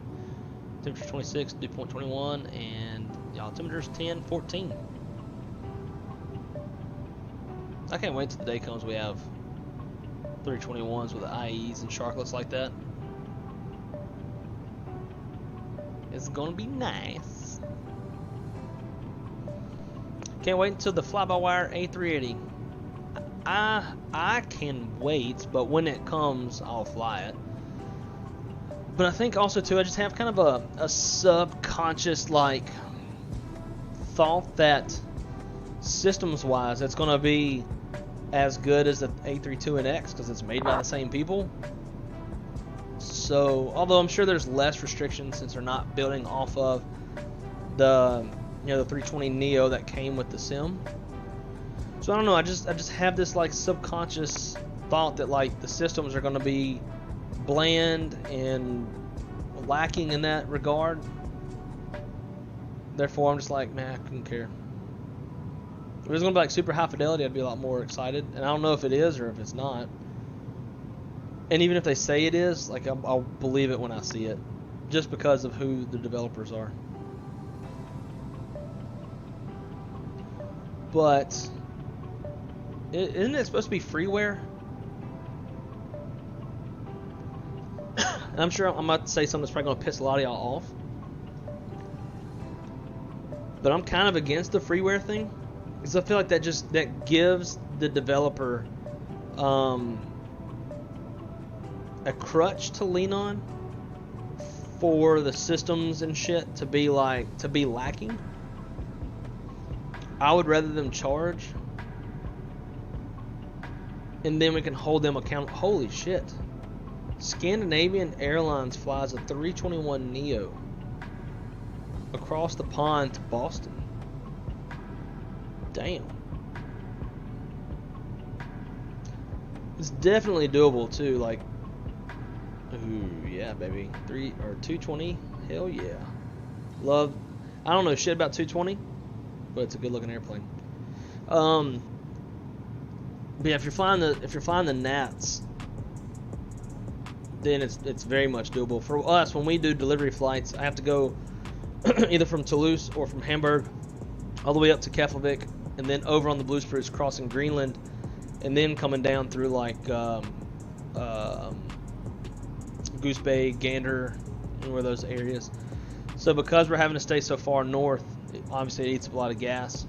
Whereas these guys, if they can fly ETOPS and fly over the Gnats, then they can definitely go a lot more direct. Therefore, I could see it being pretty doable to do Europe over to Boston in a narrow body. But anyways, yeah. So I just feel like when they call something freeware, that gives them a crutch to to not implement like high fidelity systems and all that. Like, oh, like, what else could you ask for? Like, it's free. Like so what? Cost index is not modeled. Like, a cost index is like a basic fucking thing. Like, that should definitely be modeled. So I just don't like it. I feel like it gives them a crutch to lean on. I'd rather them charge some money. And I'm not saying I want them to go charging out the ass. I got, I think, a nice fair price so that like a lot of people, like younger kids who don't have jobs and stuff, can still access. Or maybe even if you want to go like two routes, maybe you want like high fidelity for like, $80, and you want to go basic shit for like $20. Like, that'd be fine too if they can differentiate the difference between like systems and stuff. Kind of the way that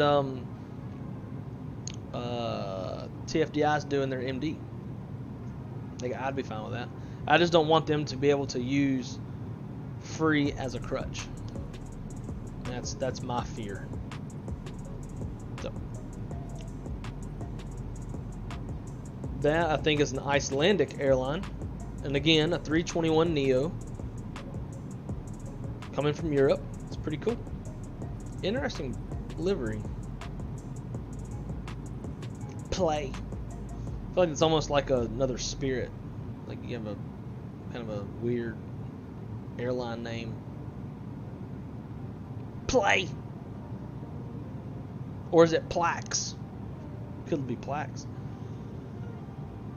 I see you're making a little airplane out of that little swoop between the A and the Y. Nifty.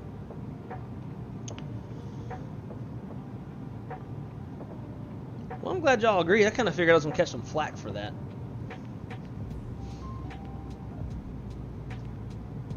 Now we're showing a 330. So when Airsoft comes out with the A330, they're known for hopefully you don't have to divert. Yeah, in fact, let's look at our fuel since we're a beam like South Florida. If we needed to go to Miami to get gas, we could. Spend fuel on board 14.3. And we do require the alternate. So it says we got 8 minutes of extra fuel, so I'm fine with it. Not going to divert for that. I wonder how much. Oh yeah, so back to the 330 though, real quick. So like, Airsoft is known for like having good enough systems, but not like super high fidelity. Where basically it's like 80% of systems from the left seat. And so with that, like, I will be pissed if they go charging like, I don't know, if they go charging like 60-70 bucks for their A330. As you got the Phoenix, that's 50. PMDG is like what, 60, 70, and they're high fidelity. So like, I feel like based off of Phoenix and PMDG, they can't really. Plus, there's a smaller market for wide-body, long-range airplanes. Obviously, lots of people will get it, but there's not going to be as big of a market as it would be for a 320 or for a 7.3. So I'm curious to see what kind of price point Airsoft's going to put it at. But if it's north of 50 bucks, I'm going to be pissed because their systems definitely don't call for it, and their sounds definitely need some work. Like, in my experience, flying numerous different Airsoft airplanes, like. And you can go do it in the CRJ. If you still have the stock airplanes in the CRJ, just go give a little bit of throttle and listen to like how loud the engines get. It sounds like you're at fucking 80% thrust, but like you've barely given it any gas at all.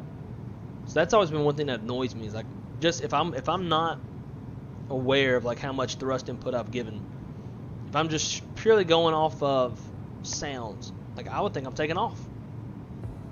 So that's another thing I think they need some work on. But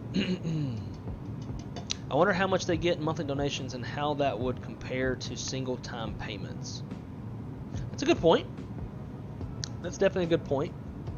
And that's not like if they wanted to go based off of a donation thing, like you get the airplane if you donate.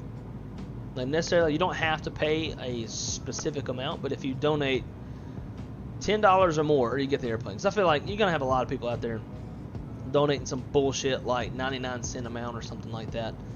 Like, come on, bro. Like, definitely deserve more. If I got to sneeze. So, I think that would also be a pretty, like that would, I think it's better than freeware.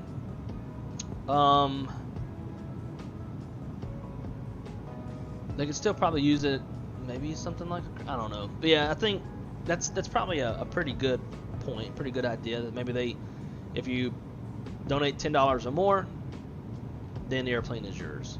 And that way, like, younger kids who don't have jobs don't have to go spending like 3 weeks worth of lunch money to get the damn airplane. But then also to, like, you know, we can hold them accountable, like, hey, we're having to pay at least this, so we should have at least this baseline standard, something like that. I like that. I'm sure they're probably getting a little something. Speaking of donations and who I think donate or who deserves some donations, is this guy on FlightSim.to who makes all these GSX profiles. I don't know if any of y'all have ever tried making just one parking spot for an airplane at an airport through GSX. It is a huge pain in the ass. Very, very cumbersome. And this dude, like, he just turns out airport after airport after airport. Let's see. Reverenton? I don't know if that's how you'd say it. But it's this guy. This dude makes tons. Like, look, I mean, the airport's only been out for a few days, and he's already got a profile out for everyone. I'll put him down here in the in fact, let me just go to his actual profile itself. The amount of time that it takes to make an airport, like, I'm sure it takes hours and hours and hours. I'm sure he's gotten good at it, which has made him faster, but still, like, this dude deserves some donations. What did you say? No more sterile cockpit after that sneeze. That's funny. Yeah, I hope you got your gloves and mask on. So Pierce is asking, how good would you say this airplane is in terms of fidelity? So this is my very first time flying the airplane, like a full flight. A lot of people in the chat have said there's no VNAV and there's no top of descent. So with that, unless we stream it again, I definitely won't be flying it off stream. That's for sure. I'm a stickler on high fidelity and systems. What's going on with this? But so with that said, like, I don't know, I'd probably give it a 3 out of 10 or a 4 out of 10. I mean, and it's free, so let's keep that in mind. It's got an EFB, which PMDG doesn't have. It's got its own sound set, so cool. But in terms of systems and fidelity, like, I would give it a good 3. And it's very, very, very bare basic in the sense of, like, the flight plan manager inside the McDo and how it handles implementing waypoints and stuff like that. Like, it's been fine for us thus far because we haven't had ATC trying to give us directs and shit. If they were to give us directs, like, I promise you, this airplane would absolutely screw up the flight plan. It would start drawing random lines on the nav display because I know the fly-by-wire does it itself, and it's way further along than this airplane is. So I myself would probably give it a 3. I won't fly this off stream. Now, if Aerosoft comes out with a 330, I'd probably fly it off stream and on stream, as long as it does what it's supposed to do with basic VNAV, LNAV, flight plan manager. As far as when I say flight plan manager, I mean it's like doing, you know, implementing said stars, airways, directs, all that kind of stuff. It's not screwing all that up. It needs to be able to calculate like an LNAV path. It's not just drawing like a straight line from point to point like the CRJ does. The CRJ needs to go back and be updated, in my opinion. It's not calculating an LNAV path. So if you have like a 90-degree turn from one waypoint to another, it's going to overfly the waypoint as it's trying to make that turn because it's drawing a straight path. It can't, like, an airplane can't go, you know. So like it needs to be able to calculate a basic like LNAV path and obviously give us a top of descent and, you know, the stuff that we expect from a payware airplane, and I'm sure it will. This one don't have it, so it's cool, especially like if we're just doing some pretty easy flying like this, where we're more so concerned about looking at the islands and not fixated on systems. This is fine for that. But to show you what we've done earlier in the stream, oh hey, we're about to. Oh hey, hey girl, hey. Oh, we're clear? Are we clear or not?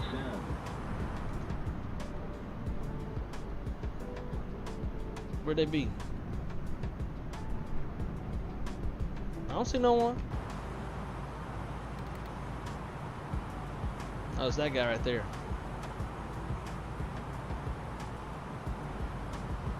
Oh shit, look at that! Look at that! Hey, it's got TCAS that works. Wow.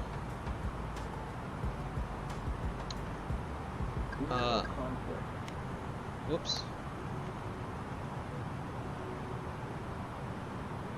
Alright, so now what's the airplane going to do? Is it going to go up on its own? It did change mode, so it went into vertical speed mode. We'll put it back into open, or climb, manage climb. The airplane will climb itself out. Wow, okay. 4 out of 10. It's got to work in TCAS. That's kind of interesting. I've actually never seen TCAS take over in Flight Sim and actually like go through the whole RA process. That's pretty interesting. Back into managed speed. Huh. Okay. Kind of cool. Drew Stone, I'd happily pay for almost anything so it holds the dev to account. Agreed. I'm willing to pay a lot of money for like I'd pay $100, $150 for Phoenix, especially like more so when they really get the airplane where they want it, for this version 2 they're coming out with, that should have like working weather radar and wind shear and like all, like you give me like a damn near exact fucking counter to the real airplane, son, I'll be throwing dollar bills like at the strip club. Don't even care. Now I can do that. A lot of people in this world can't. But speaking for myself,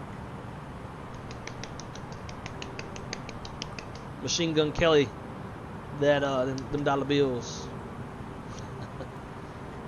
I don't even know if that's like a correct analogy, but I think Machine Gun. I hear Machine Gun Kelly.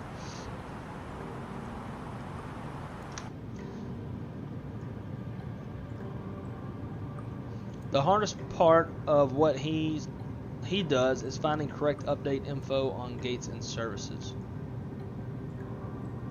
Gotcha. I thought he was like correcting. He's also making like the correct stopping points, walking points for passengers coming down the jetway, which some of that should be resolved now automatically through Sim Update 12 and the update with FS Dream Team.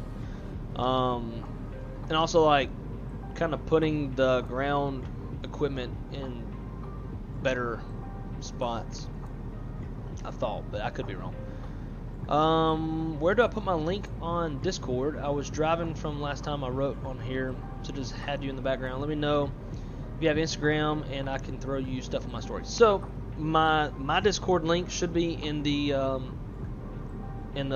description below. Knowing Drew, he's probably about to throw it on there too. But you can throw it in the general chat, or you can DM me, however you would like to do that. I don't have Instagram. I did try to created an Instagram for my channel a long time ago when I first started streaming like a year and a half ago. And within the first day, a chick from my past, borderline stalker type shit, all the way from Missouri, messaged me. So I was like, nope, delete. Other than YouTube, I have no social media. I don't do TikTok. I don't do Facebook. I don't do Instagram. I don't do Snapchat. I don't do none of that shit. I got to the point, like, I remember I'd be sitting at work or something, and I like scroll through Instagram, scroll brainlessly, looking at shit, and then I would be like, all right, cool, I caught up. I've already seen this stuff now, so let me leave the app. I would leave the app, and then just muscle memory, go right back into it, start scrolling again, and I'd realize, like, holy shit, I just, like, intentionally left this app, and then subconsciously came back to it and started scrolling again. The same shit I've already seen. So I was like, all right, I got a problem. So I got off of it, and then said, fuck it, deleted it. And honestly, for me, personally, crazy chick. Okay, yeah. Don't get me wrong, like, she's not necessarily crazy. She's incredibly good looking. And hell of a good time in the bedroom. Lots and lots of chemistry there. In all honesty, like, if she didn't already have, back when I lived in St. Louis, she had a kid with another dude. Now that's not like a like a break it for me. But my thing was I was not staying in Missouri.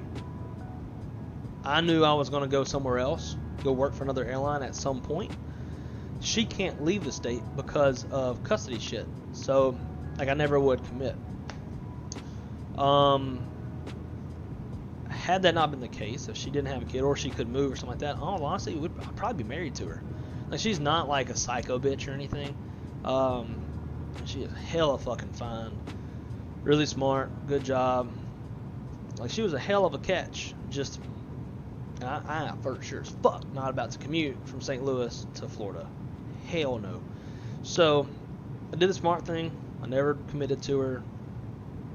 And then after I left, she ended up having a second kid with a second baby daddy. Was with him for a while until he kind of like went off the deep end and shit and showed his true colors. And so then they broke up, and now she's basically single mom, 2 different kids, 2 different baby daddy. And so I think she just kind of reached that level of desperateness to an extent. Like, not even trying to be mean, but just like, obviously, as a single mom with 2 kids, 2 different baby daddy, I'm sure there's some level of child support and all that, but also things in daily life outside of finances gets a lot easier when you have like that father figure who's there every night and do simple shit like pick the kids up from daycare, drop them off at school, like blah blah blah, all that stuff. In all honesty, I'm trying to avoid that shit myself. So I prefer to be the kid, and I don't want to spend my money on dumb shit like flight sim than daycare and diapers and life insurance, and then ultimately like a vehicle and another car insurance policy and like all the stuff that comes with kids. For those of you who have kids, more power to you. My thing is, if I stay away from having them, I never have to feel that overwhelming sense of joy, and I would never change this. I know, like, I would be a hell of a fucking dad, especially if I got a son, man. That little dude that'd be my partner. Boy, we'd be going hunting, and we'd have all sorts of fun. But if I never feel it, I never like have to go down that rabbit hole. So that's just my outlook on it. And then like Crystal, she wants kids, and this is maybe it's an asshole thing to do, but I've told her, like, I can't really see you being a mom. Like, all you want to do is go to the gym and lift and go to CrossFit competitions and all this kind of stuff. And so, like, every day she wakes up at 5 in the morning. Actually, she wakes up at 4 in the morning, does cardio, gets ready for work at 5, out the door by, I think, 6:30, at work at 7, off at 5, in the gym at 5:30, at home like 7:15 or so, cooks, meal preps, shower, bed. So I'm like, so where in that? And she's already complaining, like, I don't have enough time in the day, and can you help me with this, help me with that, because I'm doing all this other stuff. Like, yeah, like, you're doing your hobby shit. Like, don't ask me to do your chores and in the house when you're not going to help me with stuff outside, because you're doing your hobby of going to the gym. Like, this is my hobby. I don't get to ask you to go mow the yard for me because I want to stream. Different rabbit hole. But my point is, she's complaining about no time, no energy, and all this shit, and a kid is the opposite avenue to resolve that problem. So, plus, I'm not even gonna go there. So, anyways, to homegirl's defense in St. Louis, she's not like psycho or anything. She was a hell of a catch, but just didn't work out. Just did not work out.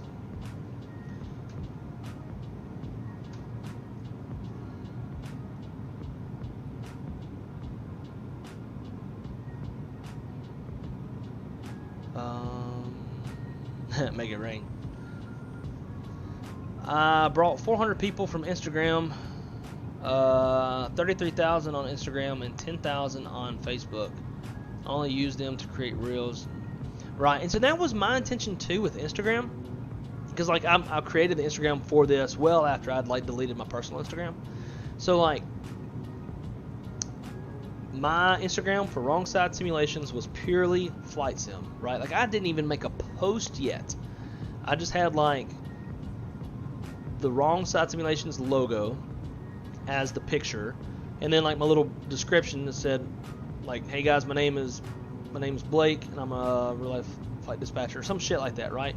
Within a day, I had a message from her, and I hadn't even made a fucking post yet. So I was like, oh, I'm done. And for me, like, I enjoy doing this and hanging out with y'all. To me, it's not about the numbers. In all honesty, like, it would if my chat was anything like XP or Canada or Blue Gangs or V1 320 Sim Pilot, like where like the chat is just like I want to be able to get to try my best to get to every comment in the chat and talk to y'all. And if the chat's just constantly running away, like, I would miss so much stuff, and I don't really want to do that. To me, it's more about the quality time of hanging out with y'all than like subs and memberships and all that stuff. Like, I've been blessed with a really good job. I make really good money. At least I feel like I do. Although I've watched some YouTube shorts of like some people walking around and talking to folks. Like, hey, how much money do you make? And they're like, oh, I make $275,000 a year, and I'm 28 years old. I'm like, oh, fuck. Maybe I'm not making that good of money. But anyways, so for me, it's not about like memberships and money and all that shit. It's this, getting to know y'all, making friendships, stuff like me and Shaq, for example. Shaq and I have created a pretty good friendship. We're going to be going to FS Expo together. Stuff like that. Like that to me is what's really cool. Oh, XP! Somebody's ears were burning. Look who it is, guys. Welcome, Mr. XP72. Great to see you, dude. Hope all is well. Looks like I got some pretty good weather down there in old West Palm. But yeah, I was just saying, man, like, it would stress me out. Like, if I had a chat like your chat that's just constantly going, man, it would I would have anxiety. I try to get to everybody's, and I know all creators want to, but man, when your channel is very successful like y'all's is, it's just impossible. Which is actually, when it comes to the money side of it, that's, I think, what drives a lot of money for creators. Is it kind of gets to the point where if somebody really, really, really wants their comment to be seen, they almost have to pay for it. So in that regards, it's very clever, and it's a good thing for those folks. Just got in from work. Weather isn't bad today. Nice. I bet it's hot as hell. It's hot up here in Orlando. I'm not ready for summertime. Not ready for it. Yep. And so, like, me and Jet Kid, we've developed a really good friendship as well. We do a lot of DCS together. Trying to learn a little bit of that DCS world, learning some of that Hornet. And Jet Kid is my instructor for show. Always be the OG instructor for me. Nolan, I know you talked about FS Expo. I think we talked about it. I can't remember. FS Expo has been on the radar since like late last year. But dude, you should come with me and Shaq. I mean, you're a flight attendant, so you know, got them jump seat privileges. You should come down with us. Busy chat can be good and bad. It make poor flying. Ask me. Yeah, I mean, like, that's a big thing for me. It's like, especially during critical phases of flight, I really want to focus on the stream, and I even get a little bit deeper in the FMS or the McDo, drawing my center lines and doing my hat flows and doing stuff like that. And it kind of makes me feel bad because I'm not paying as much attention to the chat. And so I usually don't, like, from the time that we push back to the time we hit 18,000 feet, like, I'm not really looking at the chat much. But we all come here for realism and all that, and so I kind of treat it like sterile cockpit. And if I'm, rolling an airplane over on takeoff, I don't think that's very, I mean, I guess it's realistic. It definitely happens, and people have lost their lives in real life. with distractions and stuff because of that, but try to keep it somewhat realistic.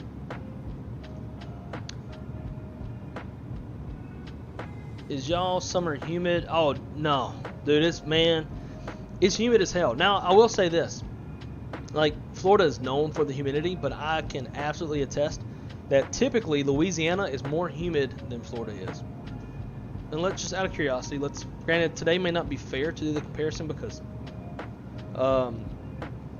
look at the weather in Louisiana today. It's obviously going to be far more humid. Temp dew point spreads are going to be right on top of each other compared to over here in Florida where there's not much going on. But just for shits and giggles, let's pull up weather.com and see what the humidity is like. Actually, we can do this. We can do a tabular forecast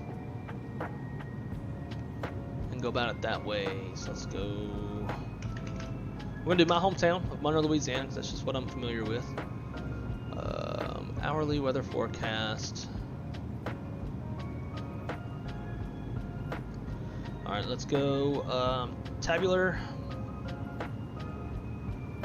We'll keep everything in Fahrenheit because that's what we're used to. And then let's do the same thing for Orlando.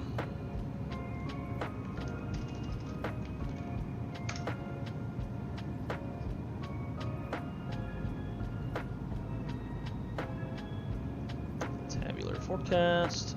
Okay. We'll do a little side by side. I'm sure y'all won't be able to read a lot of this. It's going to be real small for you, so I'll read it. Relative humidity. So in Monroe right now, 72%. It's going to work its way up to 89 at 1 in the morning. It's going to continue up in the morning, topping out around 96% at 8 in the morning. So at 8 in the morning in Florida, 93%. And I've always found this to be about usually par for the course, that Monroe is usually a little bit more humid than Florida is. But Florida does get a little bit of help depending on where you're at in Florida. You get that sea breeze that kind of helps it a little bit, ease off some of that. And like Orlando is typically, at least it feels like it's a lot more humid in Orlando than like Lauderdale, Palm Beach. Just because those are a bit more on the coast, you get a little bit more of that sea breeze compared to Orlando's a lot more inland. The air is a bit more stagnant, and that humidity is just, man, it just sits thick. Like, I saw a meme once, and it was the picture of the baggage claim area outside of baggage claim in Orlando Airport, and the meme was like, I can feel exactly what this looks, or I can feel the humidity looking at this picture. And like, it's never been more true. Like, there's been, when my girlfriend and I first started dating each other, I was living in Lauderdale and I was jump seating up to Orlando to see her, and so I'd have to come out of baggage claim for her to pick me up. And my God, man, like, you would walk out of the baggage claim and it's just like, sticky, insta sweat. It was just, so for people who have flown a lot in and out of Orlando, you like, that really resonates when you just look at this picture, because it's just like, it's memorable how much it just feels just terrible. 93% humidity, hell no. But see, I'm used to it. I've grown up my entire life in the backwoods of Louisiana, where it's a little bit more humid than Orlando. It doesn't mean I like it, but I'm used to it. And when I worked ground operations for Delta, I would go outside at 4 o'clock in the morning to go set up the airplane. So I'm bringing the jet bridge up to the airplane. I'm opening the door, hooking up the GPU and the air card if we had one that worked. We usually didn't, which was cool. I got to become, what do we call it? I was tow trained. So I was trained on powering up the airplane, putting it on GPU power, and also towing it if we needed to tow it off the gate, put it into remote, something like that. So with that, I got to go on the airplane once I had everything set up, go up, fire up the APU to get the airplane's temperature cooled down, so that I got to chill for the most part in the cockpit while everybody else was like checking in passengers, throwing bags, all that stuff. But 4 o'clock in the morning, I'd be out there for 5 minutes. Like, I haven't even made it to the airplane yet. Like, I'm still walking from ops over to the airplane. Ooh, the armpits start crying. Butt cracks all wet, man. It's just, ugh. Yeah. Humidity. We said butt crack on the channel. Alright. XP, man, thanks for stopping by. It's great to see you, dude. Hope you have a great rest of your nights. Let's see what else we miss here. We did my G. I thought we did. Okay. I might have to do that. You could if I could make it time. Because that's the thing too, is like, you know, the more of us we got, the cheaper everything becomes. I don't think there's anything gay about a few dudes sharing a hotel room, as long as we got, you know, like a couple separate beds. I mean, you also can get your own room as well. But yeah, I think it'd be a lot of fun. Tennessee ain't hot enough. I need 114 with 87 per. Why? Ugh. It was 63 here today. Now, that's probably because of that daggum cold front that moved through yesterday. There's like a whole linear, like just cold front from like the northeast all the way down through the southeast. It created a hell of a line of weather. So I'm sure that's what you're feeling today. It sure ain't here today. Let's see what Orlando's temperature is. Currently right now it's 86 degrees. It's not super humid right now. It's 45%. But as the night hours come on, the humidity is going to kick up. We always see that temp dew point spread kind of get close together late at night, and that's usually what's going to create some obscuration or some like fog or mist, which is what obscuration is. Let's update our info. Fuel's gotten a little bit worse. We got 3 minutes of extra gas to play with, but we're not too terribly far out. If we wanted to save some, we could dial the speed down, but I'm alright with it. We'll just try our best not to go around. If we do go around, we'll just divert straight to San Juan. Alright, perf. Next. And let's see. Altimeter is 1014. Temperature is 25. It's got 1 degree cooler. And the winds are 050 at 9.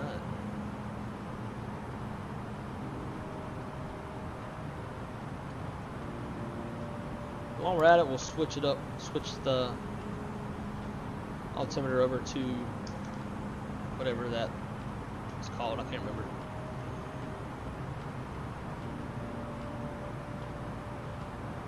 Yeah, we still got a little ways, about 250 miles until Pokeg.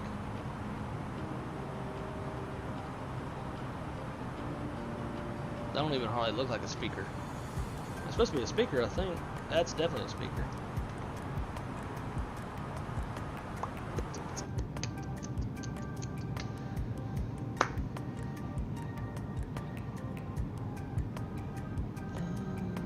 Sounds good. I'll keep you posted on my schedule. Speaking of, I got a bid on May. Oh, yeah, you better get to doing that. You don't want to get the crap schedule and the crap trips. And let me guess, probably going to do all JFK to Guayaquil. Where are we going this weekend, Shaq? Yeah, I want to know that too. Where are we going? Ooh, 57 in Dallas. Yeah, it's that daggum cold front y'all been getting. And they got the dogs. OUT. Let's see. There's an event in Boston Pitt and LaGuardia Friday. I need help picking San Antonio. Picking, and San Antonio is in Atlanta. I don't know what that means. I have family a little outside Atlanta. Refuse to go outside. It's so damn humid. Yeah, see, now it's not as bad. Like when we go down to, yeah, see, told you, Guayaquil. Like it can be humid and stuff when we go out to the beach. You got that sea breeze, the wind's blowing, you know, take your shirt off. The only thing that makes the beach suck is you got to tack on so much, sunblock, and then it makes you feel all gross. I can't stand that. That's why I'm like, y'all probably can't really see it much, but dude, I'm peeling like crazy, man, because I got burned so bad last weekend.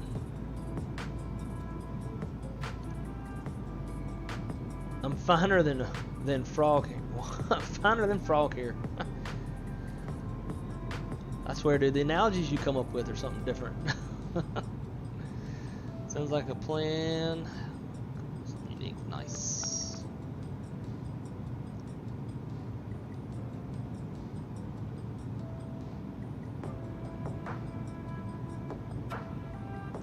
Aviation Geek, unless you're driving for like the next hour and a half or so, I'm sure we'll still be on here. Just hoping we make it Punta Cana before my girlfriend gets home. Oh, that kind of Saturday. Okay. When you say, see, you say like when you give all caps SAT, I'm thinking San Antonio. Let me go let the dogs out, and then I'm gonna show y'all. I'm gonna pull up pictures from my Punta Cana trips and show y'all what these islands look like. So I don't think the Sim's really doing enough justice, because you can definitely see more like the light blue Caribbean waters. Yeah, I've never actually even heard that. Split 4 ways. Watch out. Watch out. Move. I'm gonna run over your damn chair. I guess I got a locked wheel somewhere. I do. There it is. Okay. IB's right back. Let me plug this phone back in. It's gonna die. Okay. Be right back, guys.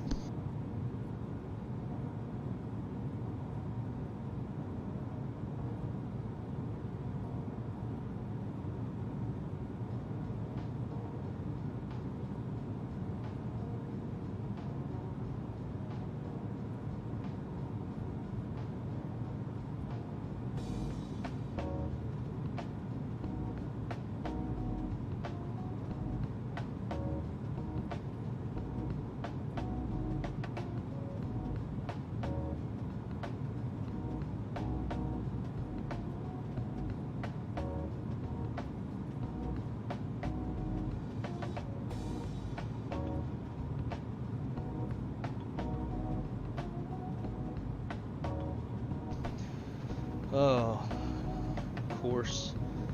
IQ stops. There we go. Alright, so while the dogs are using the outside toilet, so you see how you kind of see that light blue? There's definitely a lot more of that in real life. So I show y'all pictures from the trips. Been to Punta Cana twice. Great place to go if you've never been. Highly suggest it. We stayed at the nicest Rio, whatever you call it. And we got access to all the other resorts that were around it. It was a lot of fun.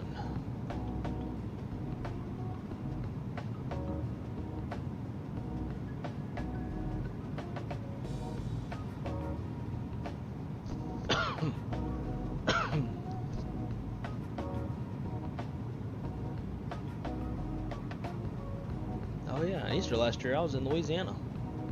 Forgot about that.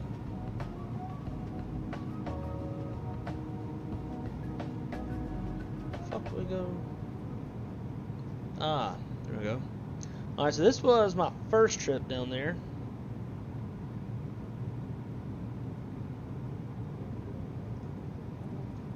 I'll be able to get some sound.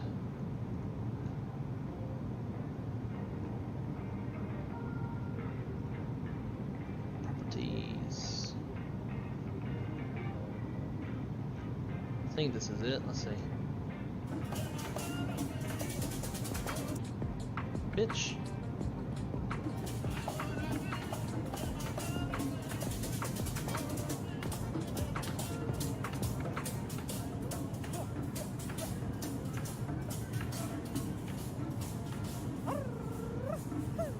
I was excited, if you couldn't tell.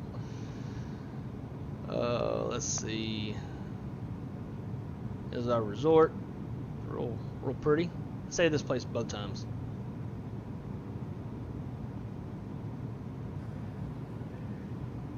This is like during COVID's. We're all masked up.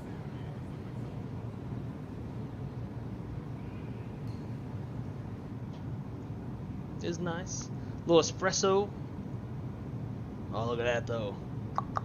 In fact, let me get my face off here, so I'm not impeding. As the courtyard's real pretty out there.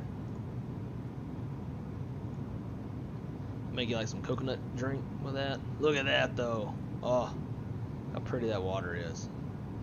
There's a lot of people like swindling you and trying to sell you shit and stuff, and trying to sell you drugs. It's a little annoying. Other than that, super fun place. It's my room.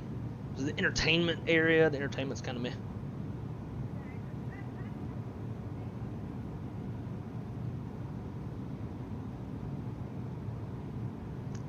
I'm kind of ready to go back. I've been drinking too. Well, the video quality is such shit. But the main thing though is, well, again, here's the beach.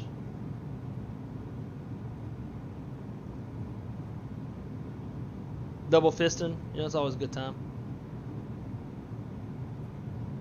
Let's see, flying back. Look at that. Look how pretty that water is. Another aeroplane.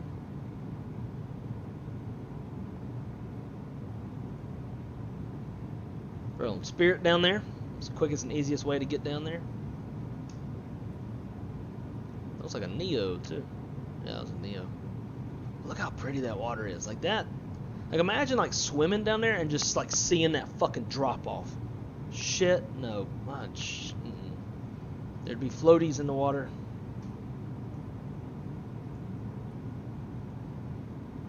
Floaties in the water. Started seeing like a bunch of cruise ships anchored off way out in the ocean too. I don't know why it's so fucking grainy. I guess maybe the stream is taking up a lot of bandwidth. 1, 2, 3, 4, 5, 6, 7, 8, 9, 10, 11, 12, 13 cruise ships. All just anchored out.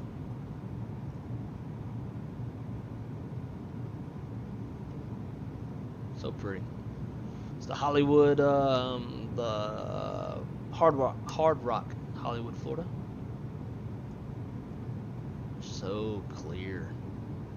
It's crazy. It's Nassau. I think the Atlantis Resort. Yeah, it's the Atlantis Resort. I've always wanted to go there too.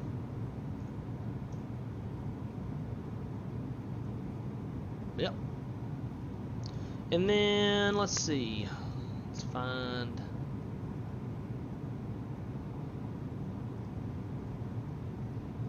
Show like where I actually jump seated into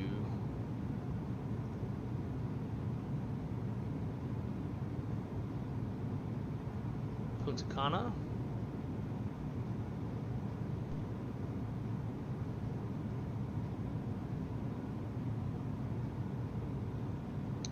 Go, let's see.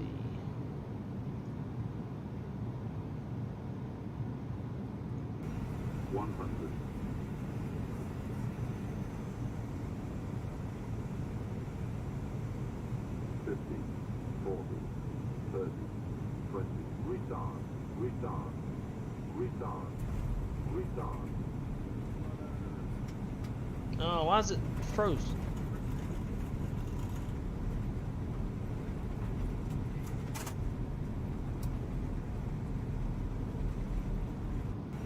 Yep.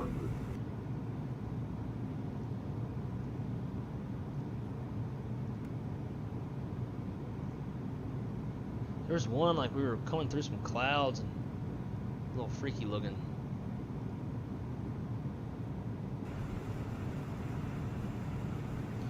They were looking kind of dark and ominous once we got down into that stuff.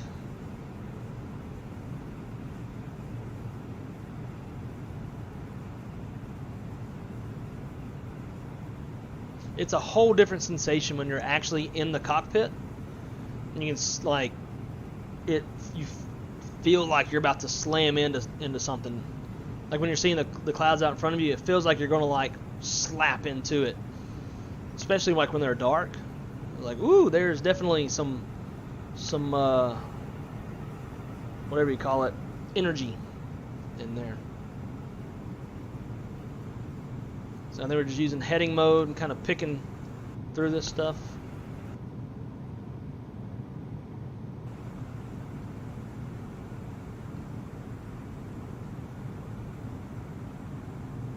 Kind of skimming across the tops.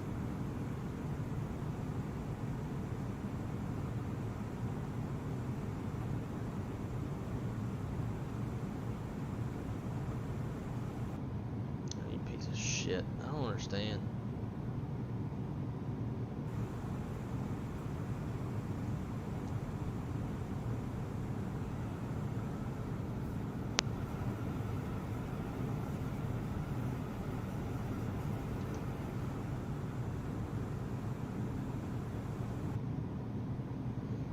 Yep, that's they're on the PUJ. Went with my girlfriend on this one. Just want to take them basic bitch pictures.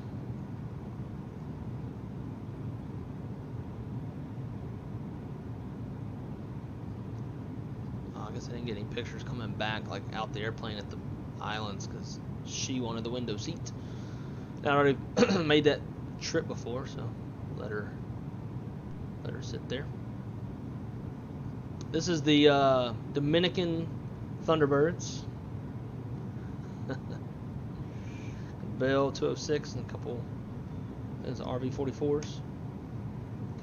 So there's Turks and Caicos, getting closer. Here shortly we'll be making a little bit of a right turn and heading a little bit closer to the Dominican. Alright, I'm going to let the dogs in, be right back.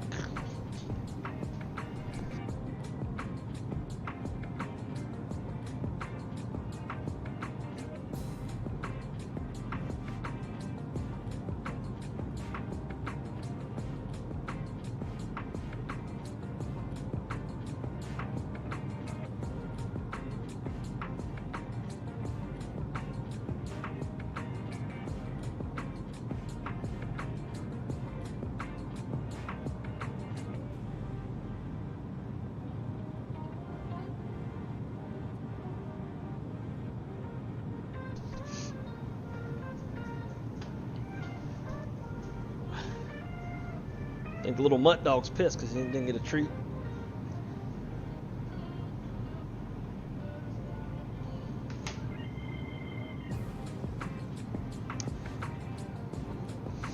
Cali Simmer, what is up, dude? Happy Thursday to you as well. Thanks for coming and hanging out with us for a bit. It's great to see you. How's the day going? How's the week? The weekend is almost here for y'all. For me, I gotta go back to work tomorrow.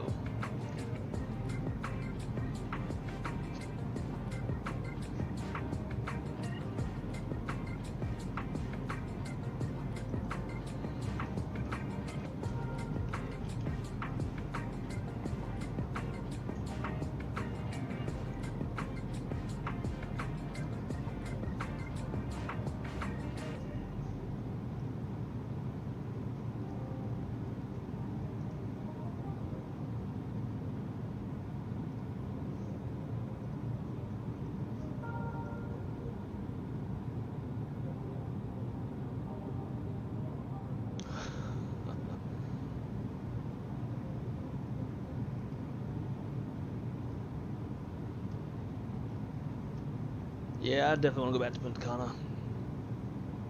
Crystal's been hounding me about going to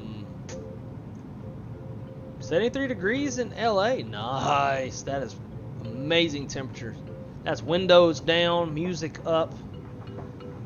That's that good temp. It's so damn humid in Florida, like even unless it's wintertime, like it's not super humid in wintertime here.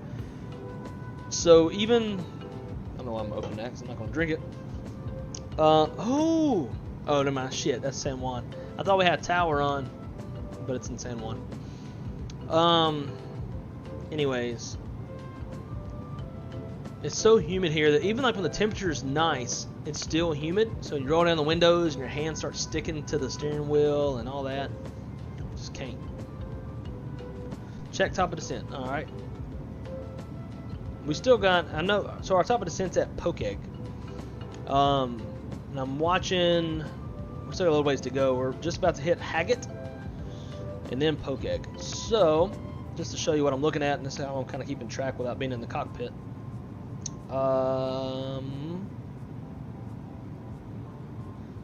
So, Pokeg's right here. That's where our top of descent's at, and we're at Haggett. So I'm keeping track. Just kind of doing it without being in the cockpit.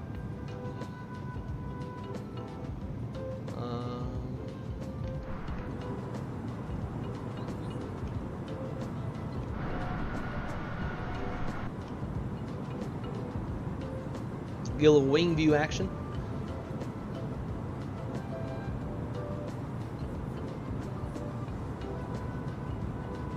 But again, if we go missed for whatever reason, and we have time, I would definitely divert. Definitely divert to San Juan. When did these people go? Oh, 2 days ago. I recognize some of these bartenders in the... Holy shit, they got a much nicer room than I got. So I had this little video pulled up. This is the place I stayed at in Punta Cana. Dude, look at that.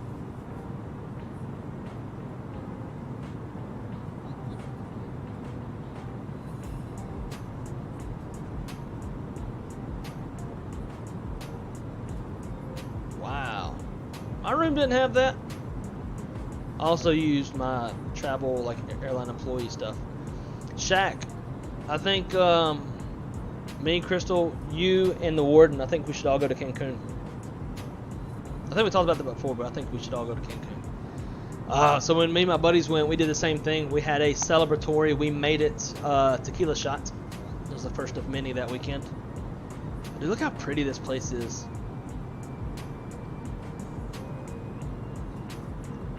You got the swim up pool. I don't know what this chick be doing. This was 2 days ago. It's busy down there in Granite Spring Break.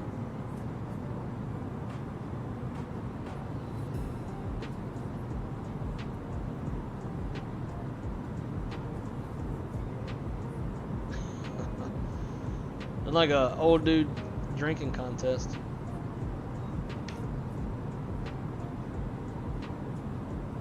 So that's the little spot that I saw. I had pictures of Crystal facing the beach.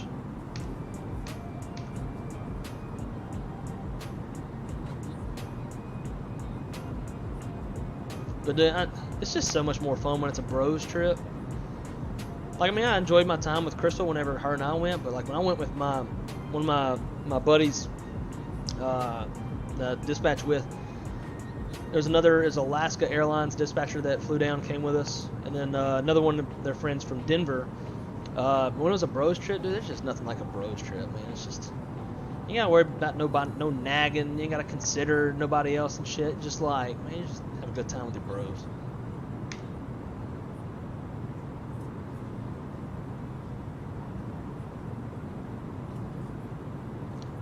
Be like, these dudes are the same dudes that were there a year ago whenever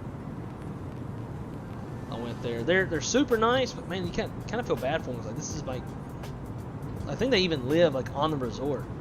Me and Crystal played some ping pong. We played cornhole too. It's the shitty, like, I can't remember what they called that bar. The sports bar. It's fucking terrible.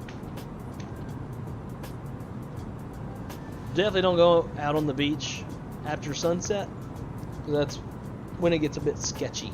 I read some reviews. I read one, like this woman's husband got the shit beat out of him out on the beach at night. So it's a no-go at nighttime. And then when I went with my buddies, there was 4 of us, and like we got straddled by these 2 dudes. Now, not that kind of straddled, but like in a tactical kind of way, where I could only think of it as like they were going to try to ambush. So 2 of the guys were clearly very intoxicated, and the other 2 of us weren't as intoxicated. So we were walking down this path, and I noticed these 2 guys, like it was very suspicious. They kind of walked up, they talked to each other, then they walked separate from each other and posted up, one on a light pole and another one on a tree. But they had us to where we were going to funnel in between them, and that's typically an ambush tactic. So my struggle was trying to get this drunk son of a bitch that was with us, the one who was like double fisting in the pictures, trying to keep him like under control and like keep him close to us, because he kept going off on his own, way out ahead of us, and that's presents them the opportunity to get him by himself and beat his ass and try to take some money and stuff like that. So it gets a little sketchy at night, but you just stay on the resort grounds and eat and drink there, and you're good.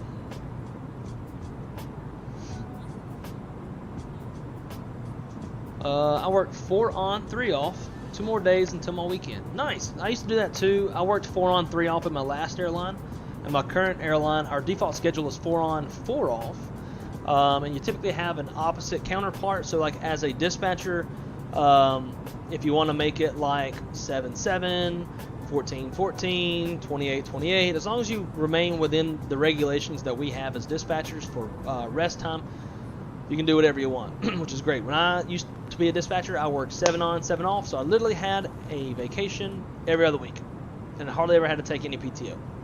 Now, as a manager, I can't do that. I think theoretically I can, but they also want dispatch managers mimicking the schedules of ops managers so that there's always coverage and all this stuff. So with that said, I don't think I really could do 7-7 if I wanted to. But 4-4 is not bad. I can take 1 week of PTO, so 4 days off, and that gives me 12 days.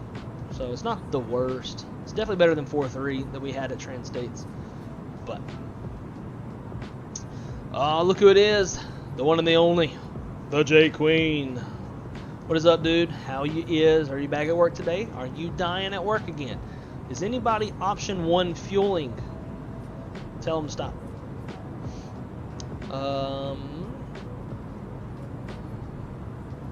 Shaq said, let's go. Dude, for real though. Like Crystal's she's been asking me the past, like several times this past week. She's like, oh, you gonna talk to Shaq? You gonna talk to Shaq? I'm like, yo, like, he's got some family shit going on. Like, back the fuck off. Let him get through that, and then I'll talk to him. So, I missed 4-day work weeks. I worked 6. Ooh, that sucks. I couldn't be off 3 days. I would go bonkers. I have to be doing something. Well, see, start streaming or some shit. Give yourself something to do. I would be the same way if I didn't have a computer, but I got a computer. Or I like to go build shit. I like to go build stuff out of wood, stuff like that. I don't know, you find stuff to do. Crystal just goes to the gym like 6 days a week. And even though she goes 6 days a week, she still, on Saturdays, she works out twice. So she actually works out 7 fucking times a week. It's crazy. I work out a whole lot of, like, nada. Hey, so the last 2 times I flew the Headwind A330, made sure I updated it. When I approach around 10,000 feet for landing, the plane starts to lose control. Lots of weaving, etc. Okay, thanks for the heads up. I had to fight it manually to get her down. Any ideas what could be? Probably just a lack of fidelity in the systems, if I had to guess.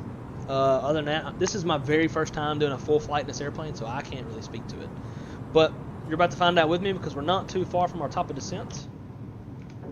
Damn, it's so much louder back here. We're about 40 miles from top of descent. So you're going to see it with us. So let's get this thing ready for an ILS approach. Update the weather, make sure it's all good. Weather's still the same. Nice. So we're set up there. Let's go RadNav. Punta Cana PNA. Hard tune that.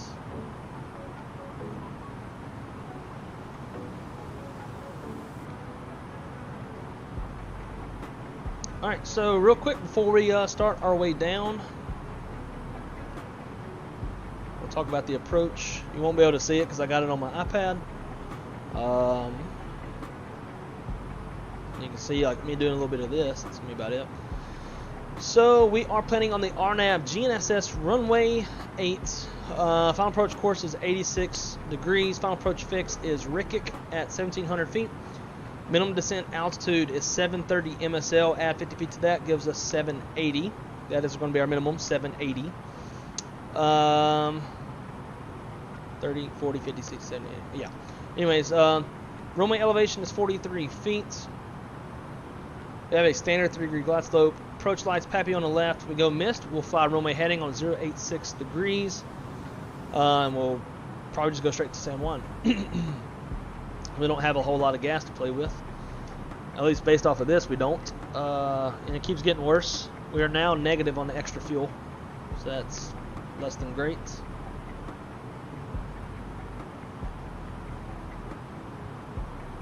We'll slow her down to save some gasolina. We're not going to save much this long into the flight, though. We'd have to have done it a long time ago.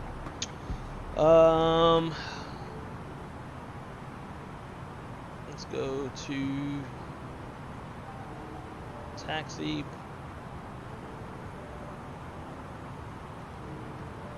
Alright, cool. So we got our airport info down here. For runway 8, we have high intensity runway lights, centerline lights, approach lights, Pappy on the left, a 3-degree glide path on Pappy. RVR is reporting. It's 148 feet wide, so it is not a narrow runway. That's a whole separate bit of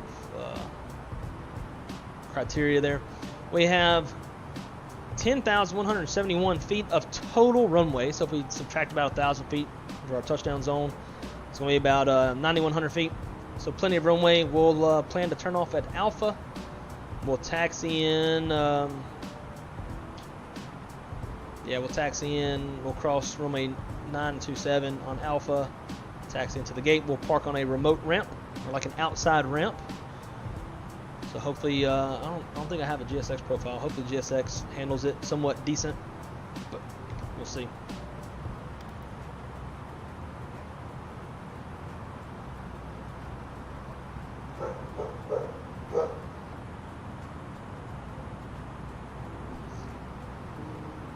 Alrighty, so our bottom altitude.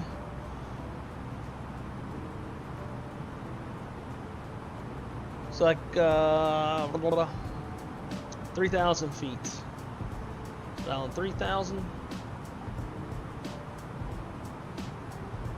Vertical speed mode. I'm going to start with 2,000 feet per minute. Just kind of see how that works out.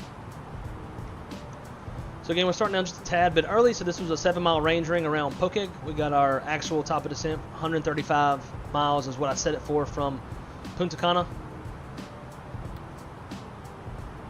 So I'd rather be a little early than a little late. I don't know what the damn dog was barking at.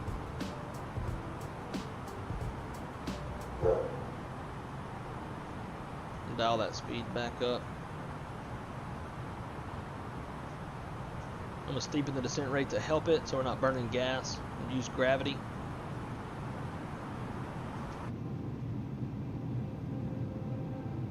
Relatively long flight. Even feels like when we left from I flew this from Lauderdale and Orlando, and it definitely felt pretty long. Alright, so there's the speed, so let's reduce the descent rate back down to 2,000 feet. LSU's coming on in 30 minutes.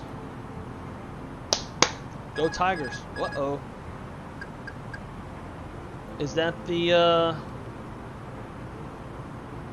yeah, it was weird. Autopilot kicked off by itself. I didn't hit anything either. Got it back on though, so it's alright.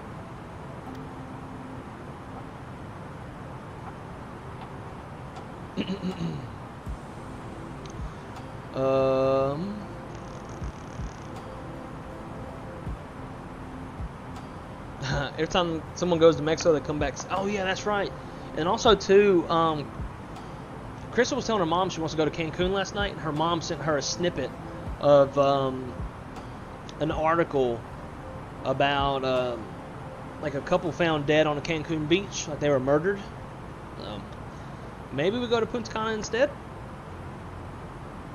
or San Juan, or shit, Gulf Shores, Alabama, somewhere we're not gonna get murdered.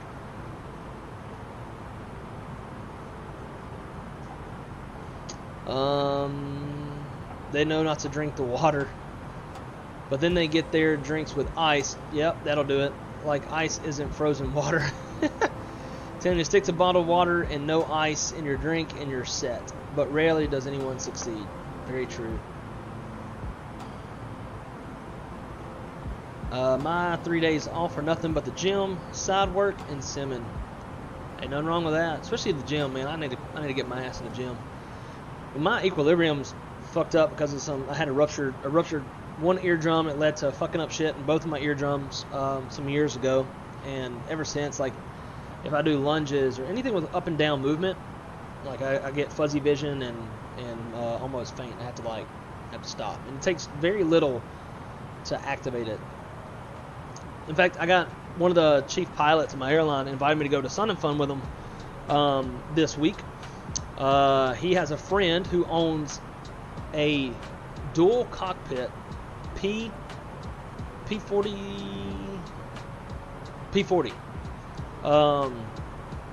They're very, very, very extremely rare. I didn't even know there even thing existed. It was a trainer back in World War II.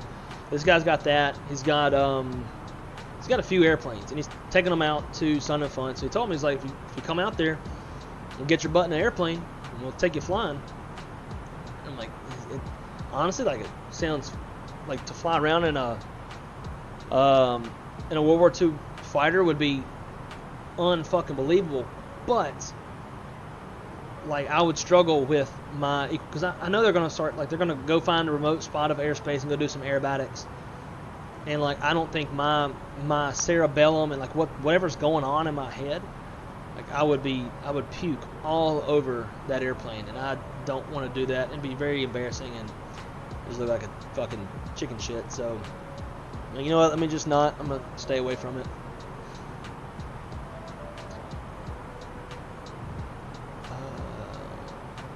They were both 12-hour flights, stable until the end. One going into LAX, one from Frankfurt, and then other into Phoenix, London, Heathrow. Yeah, it is very strange. I don't know. Maybe at some point, like, VRAM starts falling off the table or something. Like, I know there was like the memory leaks that were happening with flights a while back, but they were happening with flights that were over, a few hours long. Although I think if that were still the case, you would be seeing that well before you got to that point. But I don't know. We're definitely gonna find out together, though. Okay, so we want to hit barrel at or above 12,000 feet. So let's set that for now, just to keep us from, like, if we come down too fast. Just to keep us honest. Still have no ATC. Haitian airspace is active right now, but not ours.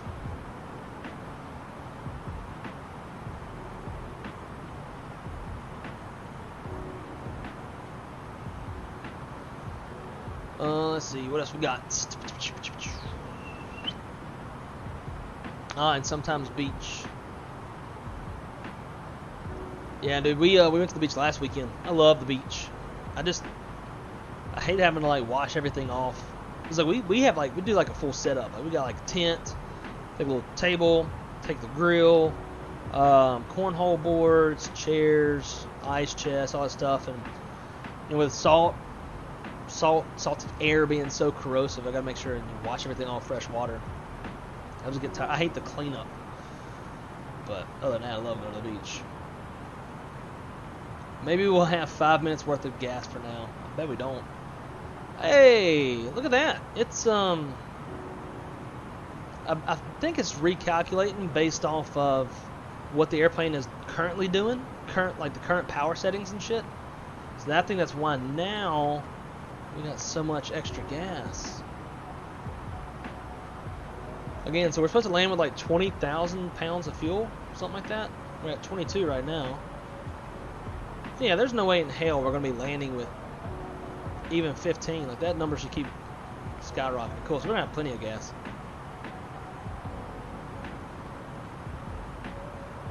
Transition altitude on this start is 18,000 feet. I don't know if there's a way to tell it that. 'Cause it's telling me to go into standard. No, it's not. It's just boxed. Sorry. It's the Airbus brain fart, that's all.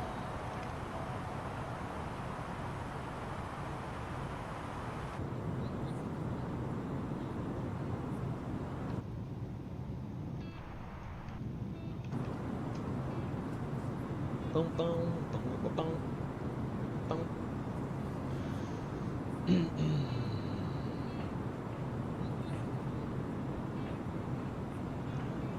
So Pilot Porter, I think you already see it. RNAV 8. Yep. RNAV 8 to tis.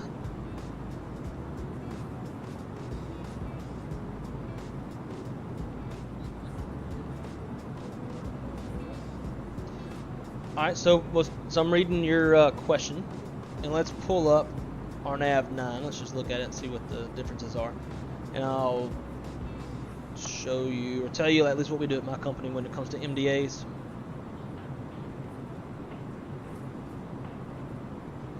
Alright, so RNAV runway 9. So we are a heavy airplane, right? So we're a Cat D airplane. So that affects our minimums. Obviously, we're going to have a little bit higher minimums than like a Cat A or B. But for the MDA, it's showing 500, so that's 500 MSL. And then in the parentheses, which is minimum decision height, that's AGLs, that's 453. So if we take that 500 and we were to subtract the landing elevation of 47 feet, that would give us 453, so that's how we get that. But then, for minimum descent altitude, and this is based off of my company's SOPs, you add 50 feet to the MDA, since there's no vertical guidance. So that would give us minimums. If we were landing runway 9, that would be 550. But since we're on runway 8, and again, you've already looked at it, I don't know. But the MDA is 730 MSL, so we add 50 feet to that. That gives us 780.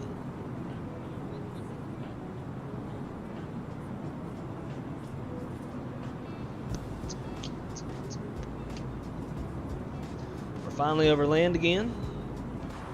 I've actually seen... I want to go to the other side. Yellow. And I guess it wouldn't be surprising since I've flown down here, but this little inlet, I've seen it in person. Like I thought we were like, I mean, it was tripping me out for some reason. I don't remember why. There's something about this inlet, like this little plateau that sticks out or whatever.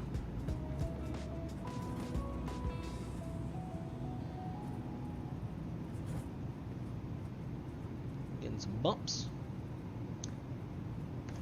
Turn the seatbelt sign on. San Carlos. I guess that's what that little city is right there.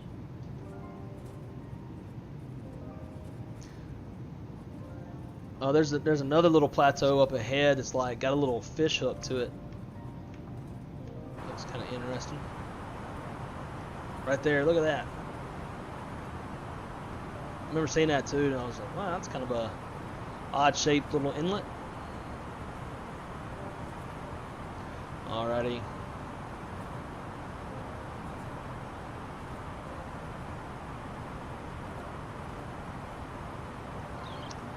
So our QNH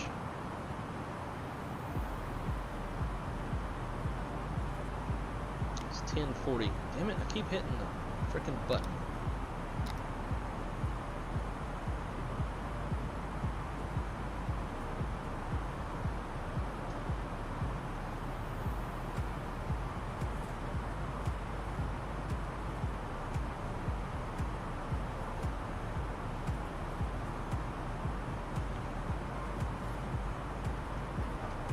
I'm not going to do an auto brake. I'm just going to leave auto brakes off. Yeah, we're definitely getting some nice little bumps. Watch that wing bouncing around. I like that.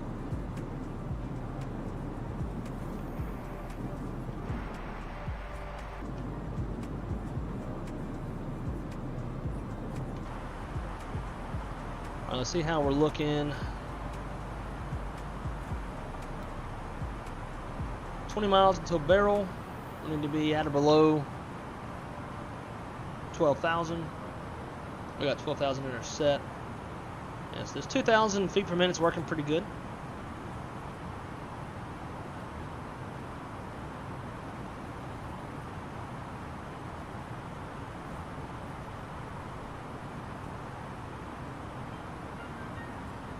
Ding, ding, ding, ding, ding, ding, ding, ding, ding.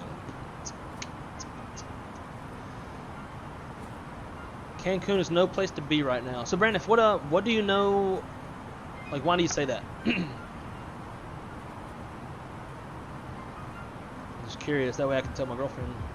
Nope, I'm not going to Cancun. We're going to Punta Cana.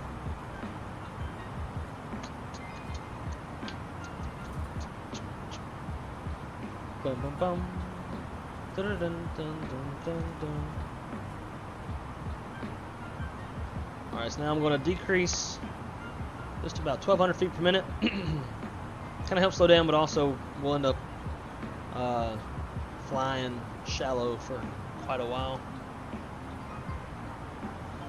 Got some build-ups out ahead, so we might have to switch it into heading mode and deviate around.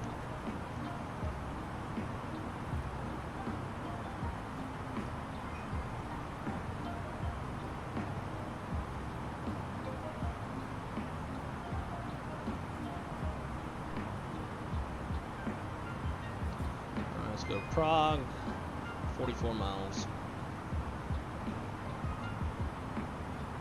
Punta Cana traffic Delta 770, 45 miles to the west-northwest. Heading on RNAV, runway 8 approach. Punta Cana. Cartel activity is bad right now in Cancun. Okay. And that's why I've always avoided, like, I love Mexican culture, love Mexican food. But I've always avoided Cancun because of cartel activity. Alright, there's Alt Star. Let's keep it coming down. After Barrel, whatever it is, at or above 4,000. So we'll do, just get down to 3.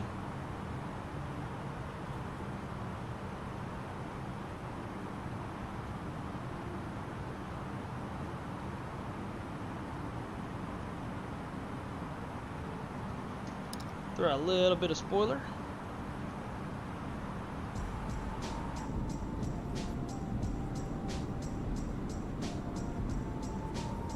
There's not much spoiler, is there? Very little spoiler. But it probably has a huge effect on the airplane.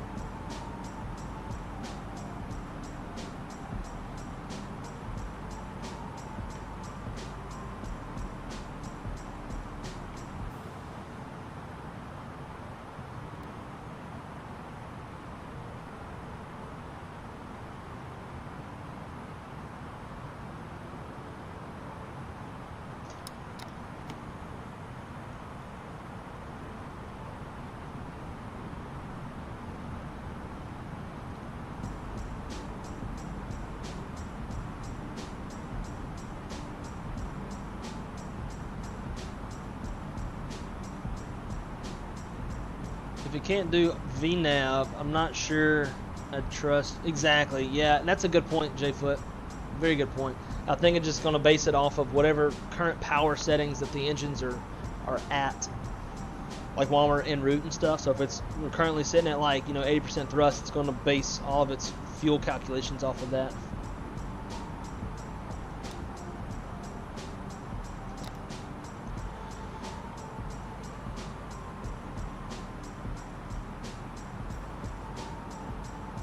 Got him rolling. Yeah, and I saw that you had looked at the wrong one, but I figured, you know what, let's go ahead and look at because that made me curious of what Runway 9 was like. Here on out. Oh, dude, I love questions. Even if like you looked at something wrong, or I don't care. Like, it's always fun to talk those out. U.S. currently has Mexico oh shit. So when the U.S. puts out shit like that, it's a whole, like, you know, it's legit. When I was in the Air Force, cartel activity was bad. So no U.S. airmen or anything were allowed to go down there at all. All right, so we're below 10. Get them landing lights on.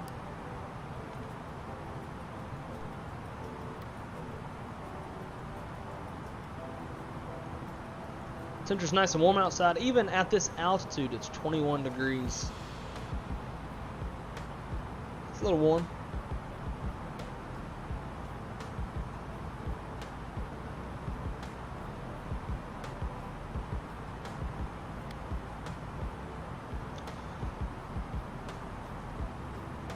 Yeah, and so Nolan, I knew about that too. Like we were talking about the other day. You were in the chat.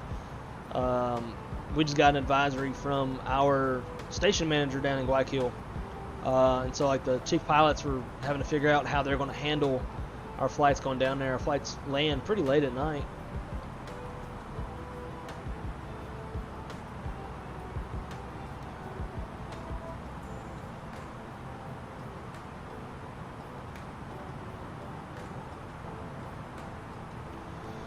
So Cali Simmer, so far so good. I don't know how you were descending your airplane. Were you putting your airplane in like a managed descent or an open descent?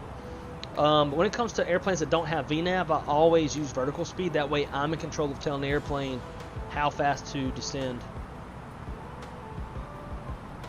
Oh, nice, Chase. Got to head on over to the big ATL. Very good. How was your landing in... 2,500. Oh, we're over some terrain right now. How was your landing in Atlanta? Oh shit! Look at that terrain. Let's 2,500. Let's level off for a sec.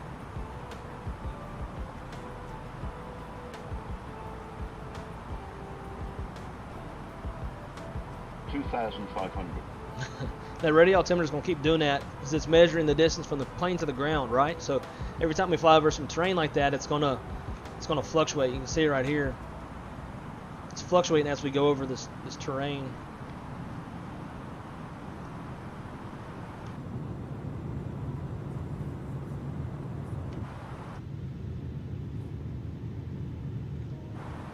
Alrighty, let's go ahead and go flaps 1. Slow it down to 210.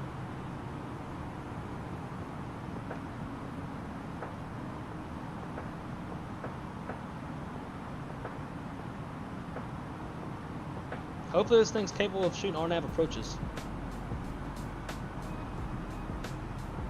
Slow it down just a little bit more. It's a hefty little build up right there. Let's go heading mode. Let's stay out of that thing.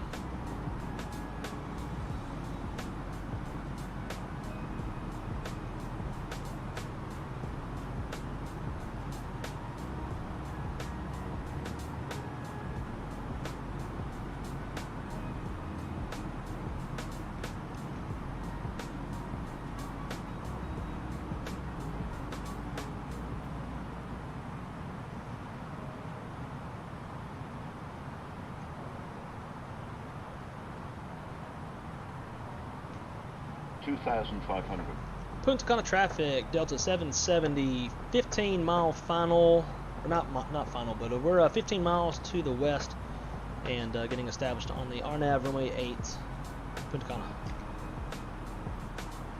Alt star.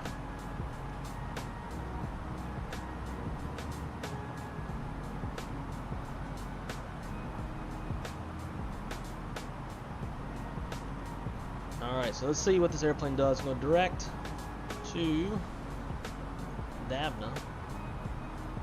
Direct. Drew it. Solid. When in nav mode. Perfect. Very good. Flaps 2.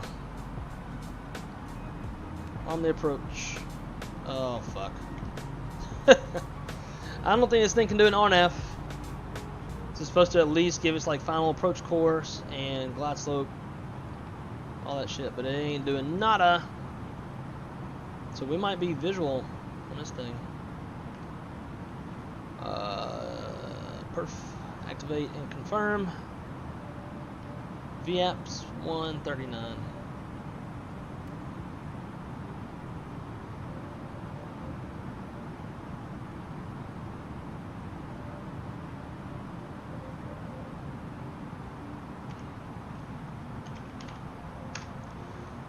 Get that flight control replay up.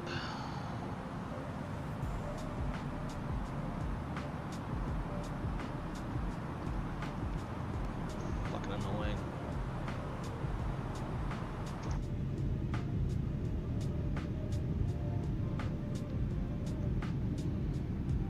I used open descent when there wasn't any altitude restrictions, then went managed. I didn't use vertical speed though. Yeah, I bet you that's what it is. Airplane probably doesn't know what to do and it's just freaking out. Shaq says, in specific places like Sinaloa is where you should avoid. Yeah, but that's been forever though. But many here in the U.S. it's far worse. True. If you go looking for trouble, you'll find it. You follow the rules of the resorts and you're fine.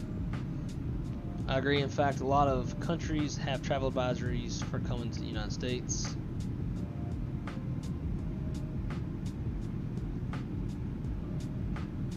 Yeah, J-Foot, I knew that too. It's been a long time since I've tried to find RNAV in fly-by-wire, but yeah, I'm not at all surprised.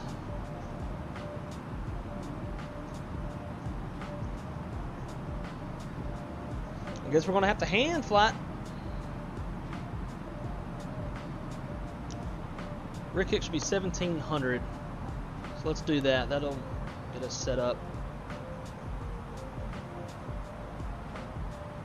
I'm gonna go ahead and go gear down. Arm spoilers.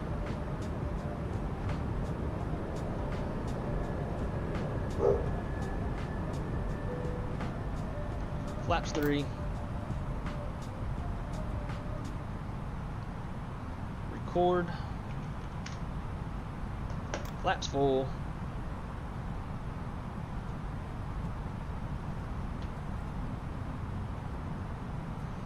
And lights, camera, action. Oh yeah, that is 1,000.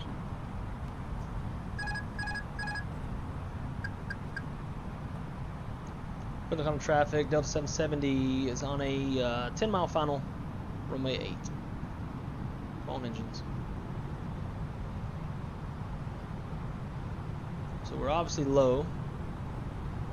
Plate says rear kick at 1700, which is, well, I guess we're 1700 MSL, not AGL. AGL, we're at 800 feet, so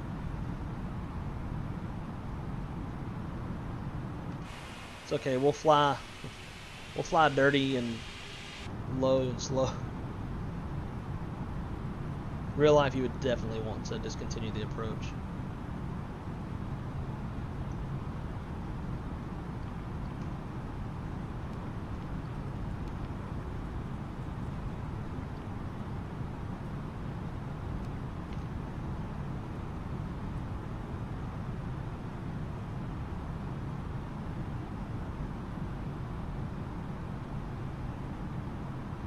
Got a left quartering headwind, 15 knots. Just kind of holding this altitude until we catch back up on the glide path.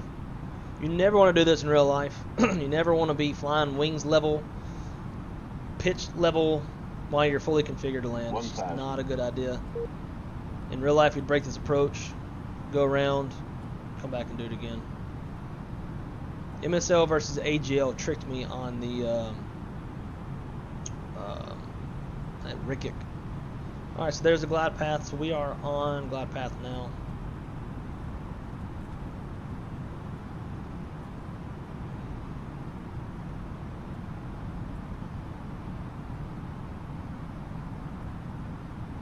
See how she lands.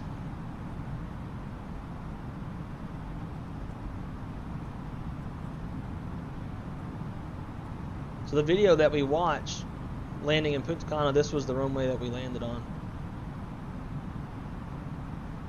Except the airplane's RNAV actually 500. worked.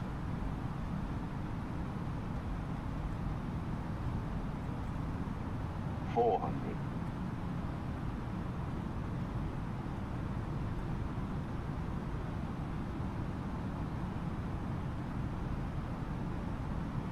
$300.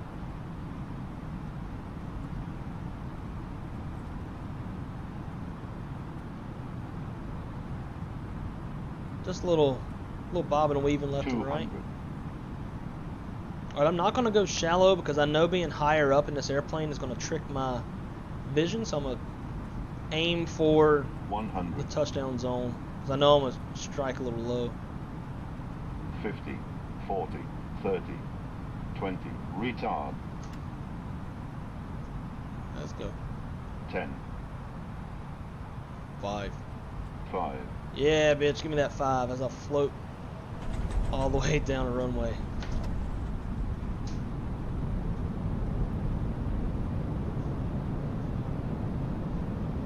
And we're nice and light, so I'm not worried about auto brakes. Letting reversers do all the work. And we'll go manual. 60 knots.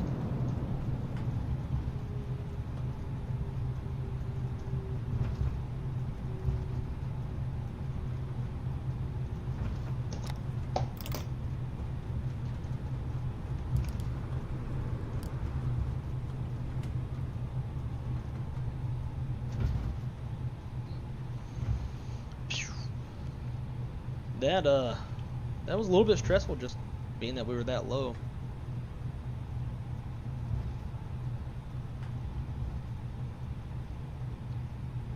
$5:37. Oh, that's right. I changed the time.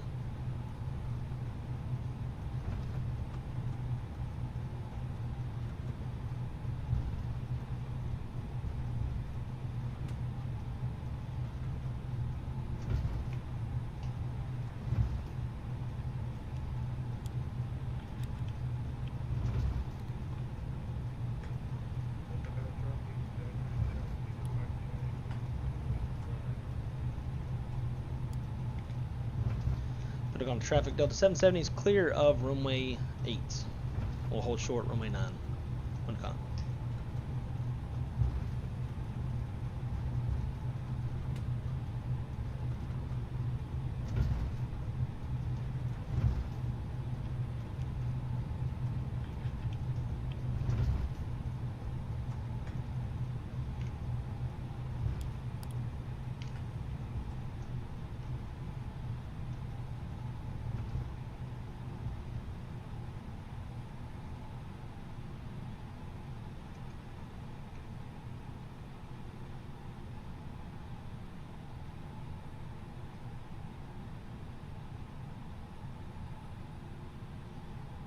Wonder what he's flying. Like a big boy. Putting out traffic. Delta 770 is crossing runway 9. Taxiing to the ramp via Alpha. Punta Cana. Alright, Mr. McDo should be behind us. I think that's his landing lights out there.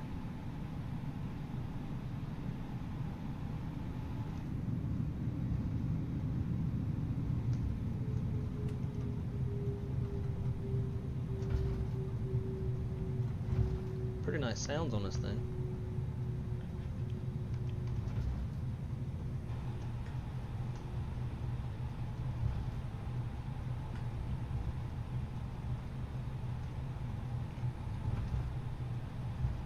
Can't ever tell if that's on or off. There we go.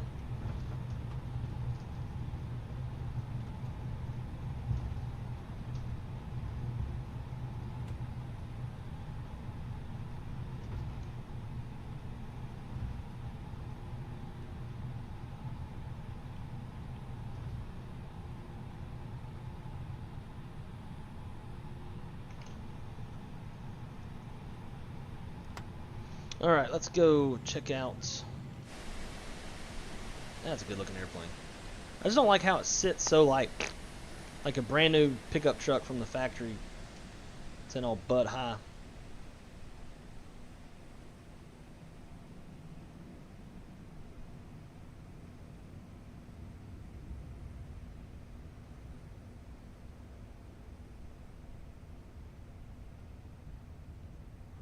Yeah, Kylie Summer, do that.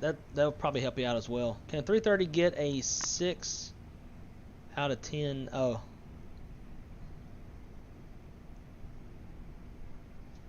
What did I get? Negative 174. Felt smoother than that, didn't it? Because I floated so long, it just like I did yesterday. Save negative 109, negative 185. Looks like Will's probably the winner on that one. Shaq gave a negative 188. The tire drag on the A330 is, whew.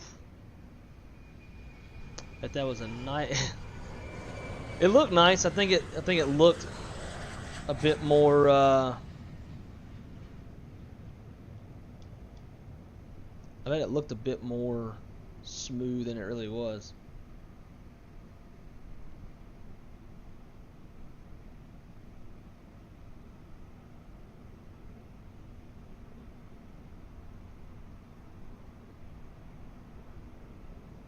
I'm not sure if this is Mr. McDo or not. It doesn't look like a 7.3. That's an Airbus. That's looks like Spurt.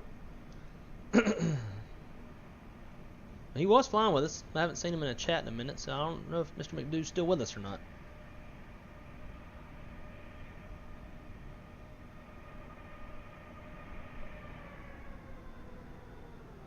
Oh, that's Spirit.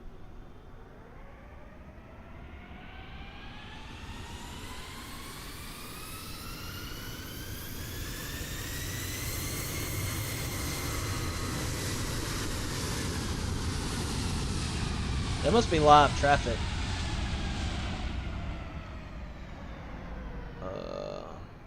Flight radar.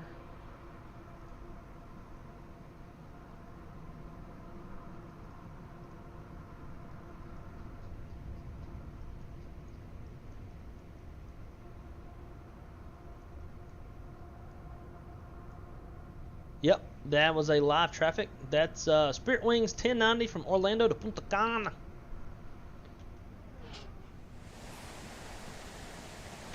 I didn't know Spirit ran flights that late to Punta Cana. Alright. Lovely engine sounds.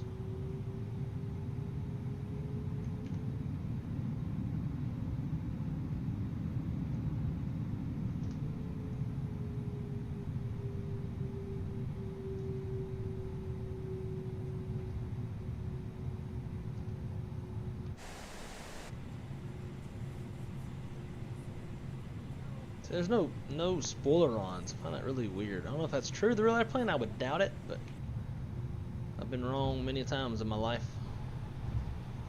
Okay, so now the next trick is to find out where the hell we're going to park. We should be seeing. There he is, coming around the bend, coming around the bend. Park over here by the terminal. Felix, what is up? Long time since I've seen your name. How's life? How's things going? How you been?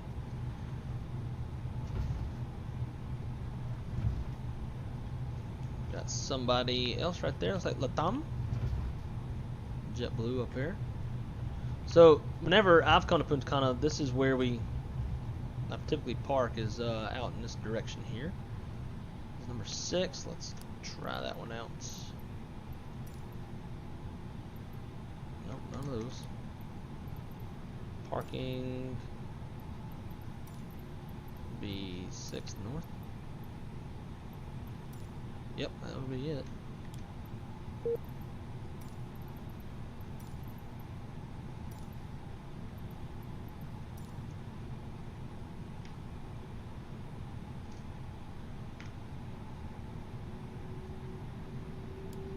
Alright, all the lights are off.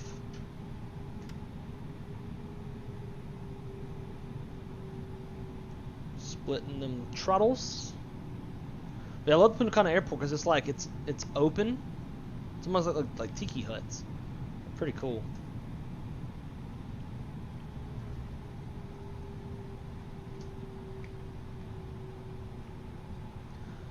All right, dance monkey, you rascal.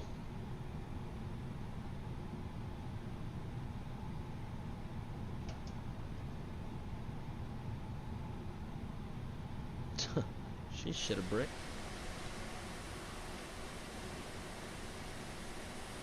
We're gonna park where it actually says to park, like on the lines.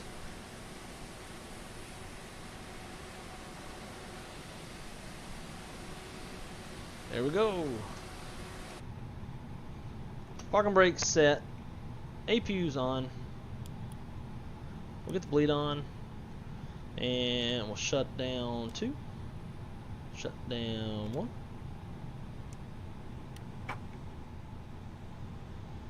Beacon off. Deboard. I'm gonna go fuel pumps off.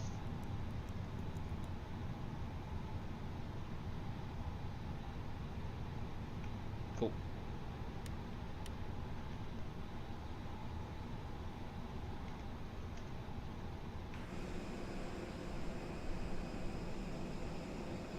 Where's Spear go? It's curious to see where they're gonna park. I hate this though. Do any of y'all see this where like half the ground of the airport disappears? It's not my favorite. Let's go cargo door. Door forward, door aft. Passengers bus is coming. Which aft door did it open? I don't see any of them. Catering truck, that should be back here. No, I don't want catering truck, go away. No, I don't want you.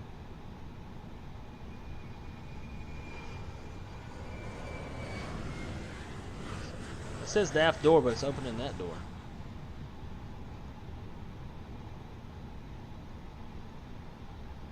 Why can't I open both? Some BS. Well, that was fun. Oh, great. Glad you caught it just in time. Cool. So, we're gonna finish this on Volanta. That's done. We'll disconnect from here. Get rid of airplanes. Disconnect that. That's gonna be about everything we need. Yeah, it does that to me like all the time, all over the place. It's really annoying. The bus thing is realistic for Punta Cana. Damn, we got all 3 dogs in here. Alright, so let's see if we can't get rid of all this shit and have us a quick replay. Let's go reset position. Let's get rid of... So in flight. Damn, very satisfied. 100%, son. Flight time was damn near perfect. Just like yesterday, we were, and that's what I don't get. Yesterday, we were 1 minute shy of our flight time, our scheduled flight time. Same thing today. Yesterday, they were 60%. Today, they're 100%. I don't know what the difference is. But 2 hours, 46 minutes from wheels up to wheels down. Total block time of 3 hours, 10 minutes. Very slightly ahead of schedule. Soft landing. They're going to be telling their friends about this airline. They took an extra shot of rum. Good for them. Probably going to puke in customs. And I'll definitely be recommending you at work. Thank you. Close that. Okay. Let's get everything buttoned up.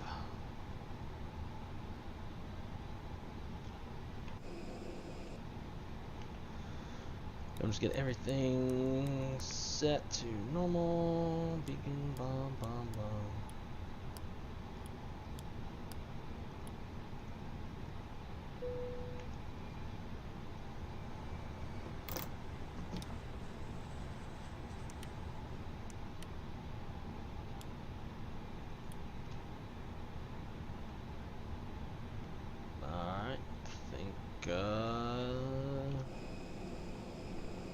We're good. So let's load her up.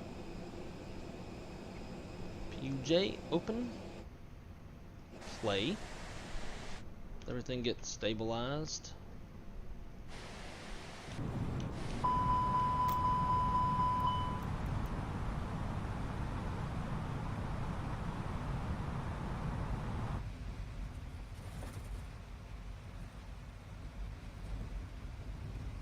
$1,000. 500. Too low, terrain. Too low, terrain. Get rid of my face. Too low, terrain. Too low, terrain. Too low, terrain. Really not. Too low, terrain. Too low, terrain. Too low, terrain. Too low, terrain. Too low, terrain. There we go. Too low, terrain. Too low, terrain. Too low, terrain. Too low, terrain. Too low, terrain. Too low, Oh yeah, terrain. boy, look at that. Too low, terrain. Too low, terrain. Wonder if I can Too record low, at the same terrain. time. 30, 20, retard, 10, 10, 5,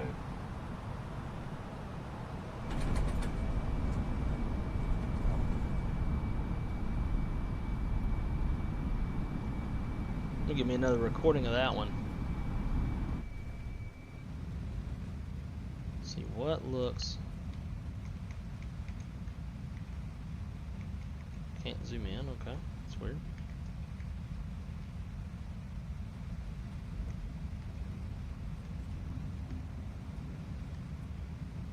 I don't know. We'll just put it back up here.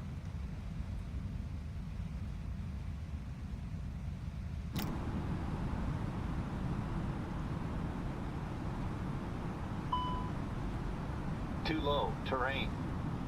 100, Too low, terrain. Too low, terrain. Too low, terrain. 30, 20, retard, 10, 5,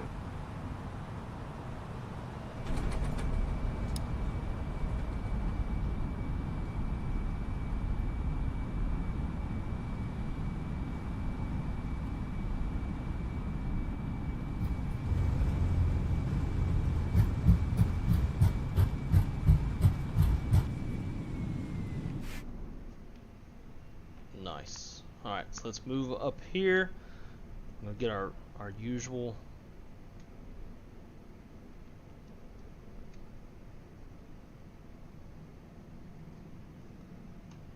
our usual angles.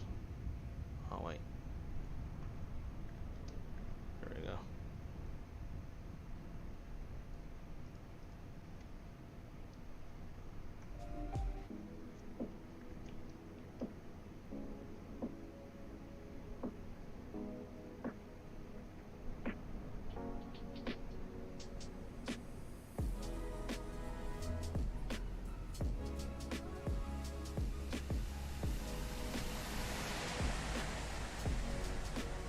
Man, that was moving fast.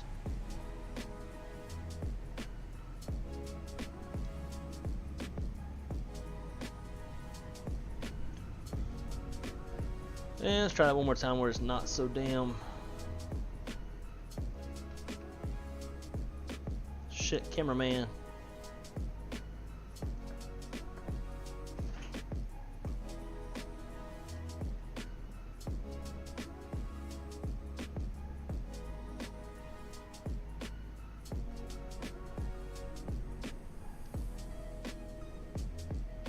Ugh, probably making everybody sick on that airplane, all that bobbing and weaving.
Skirt. It was definitely not the prettiest landing. I knew that being so much higher up in a 330 versus like a 320, that I would likely hit the ground sooner than I anticipated because of that height difference. So that's part of why it was so bobbing and weaving up and down. So I was really trying to avoid that from happening.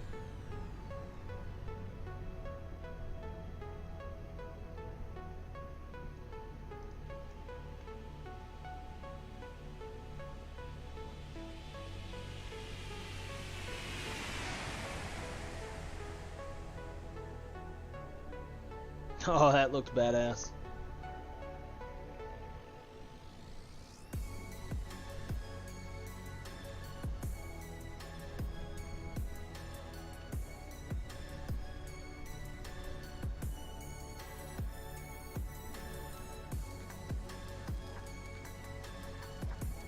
And y'all know I like my little taxi turnoff angle.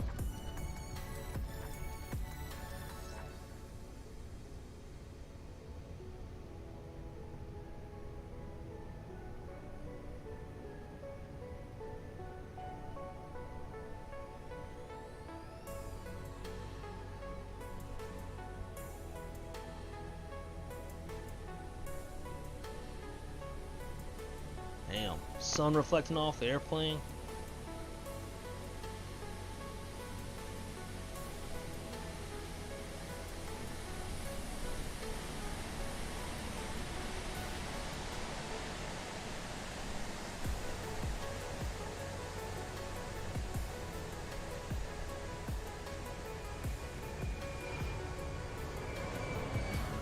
Yes, sir.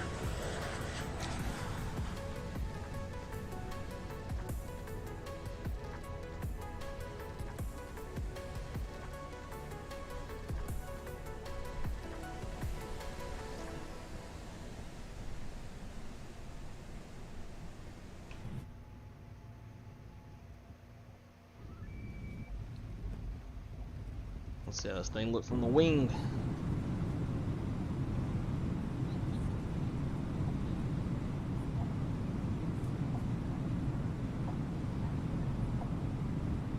Those wings are bouncing all over the place. My shitty pitching.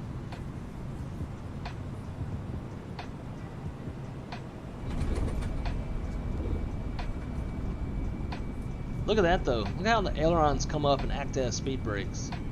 But what I find funny though is when I would actually extend the speed brakes in flight, that the spoilerons would not pitch up nearly that far. I just saw I didn't have my... So for these replays, for everything to visually look the way it's supposed to, you have to put the airplane, like you have to configure the airplane how it should be for it to look right.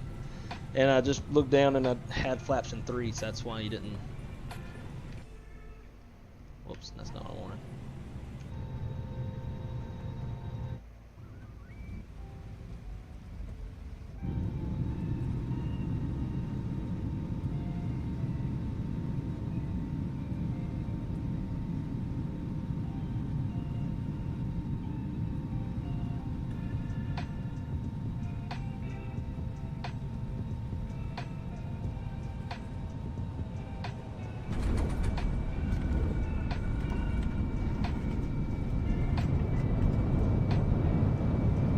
And to actually get the airplane to go into reverse, I have to actually physically do it with my hand right now. Then I have to stow it at the correct time too.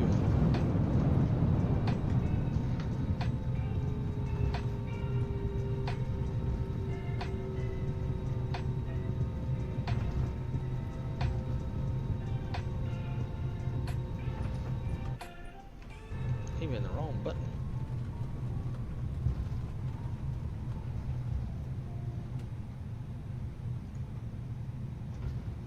Well guys, that is going to do it for tonight. That'll be the last stream for probably a couple days, unless I stream some more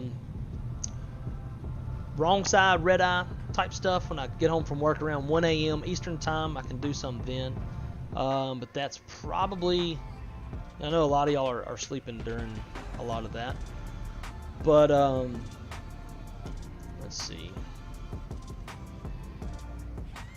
But anyways, thank y'all so much for the past couple days. All y'all coming and hanging out during these lengthier streams. Gives me a lot more time to talk to y'all and converse and have a good time. I feel like I never get to do that enough whenever we fly, because a lot of times I'm flying like, hour and a half long flights, and I get so busy and so focused on what's going on in the cockpit that I don't get to converse with y'all. So today and yesterday, having almost 3-hour long flights plus some replays and stuff, really enjoy getting to hang out with y'all. To me, this is what streaming is all about, is making friendships and getting to know y'all from a virtual but personal standpoint. So again, I can't say it enough. Thank y'all so much for the support. Thank you for hanging out. Please smash the like button if you haven't done so already. Please consider subscribing if you haven't done so, if you do enjoy the content. And I'm sure that I'll be seeing y'all sometime in the very near future on another Wrong Side Simulation stream. So as always, be good, or be good at it. Keep it on the wrong side, and see you on the next one. Y'all have a great weekend. And everybody make sure to tune in to Shaq's stream tomorrow night. It'll be the first one back in about a week. He's been very much missed in the streaming, the flight sim streaming community. So anyways, y'all have a great night, and talk to y'all on the next one. See ya.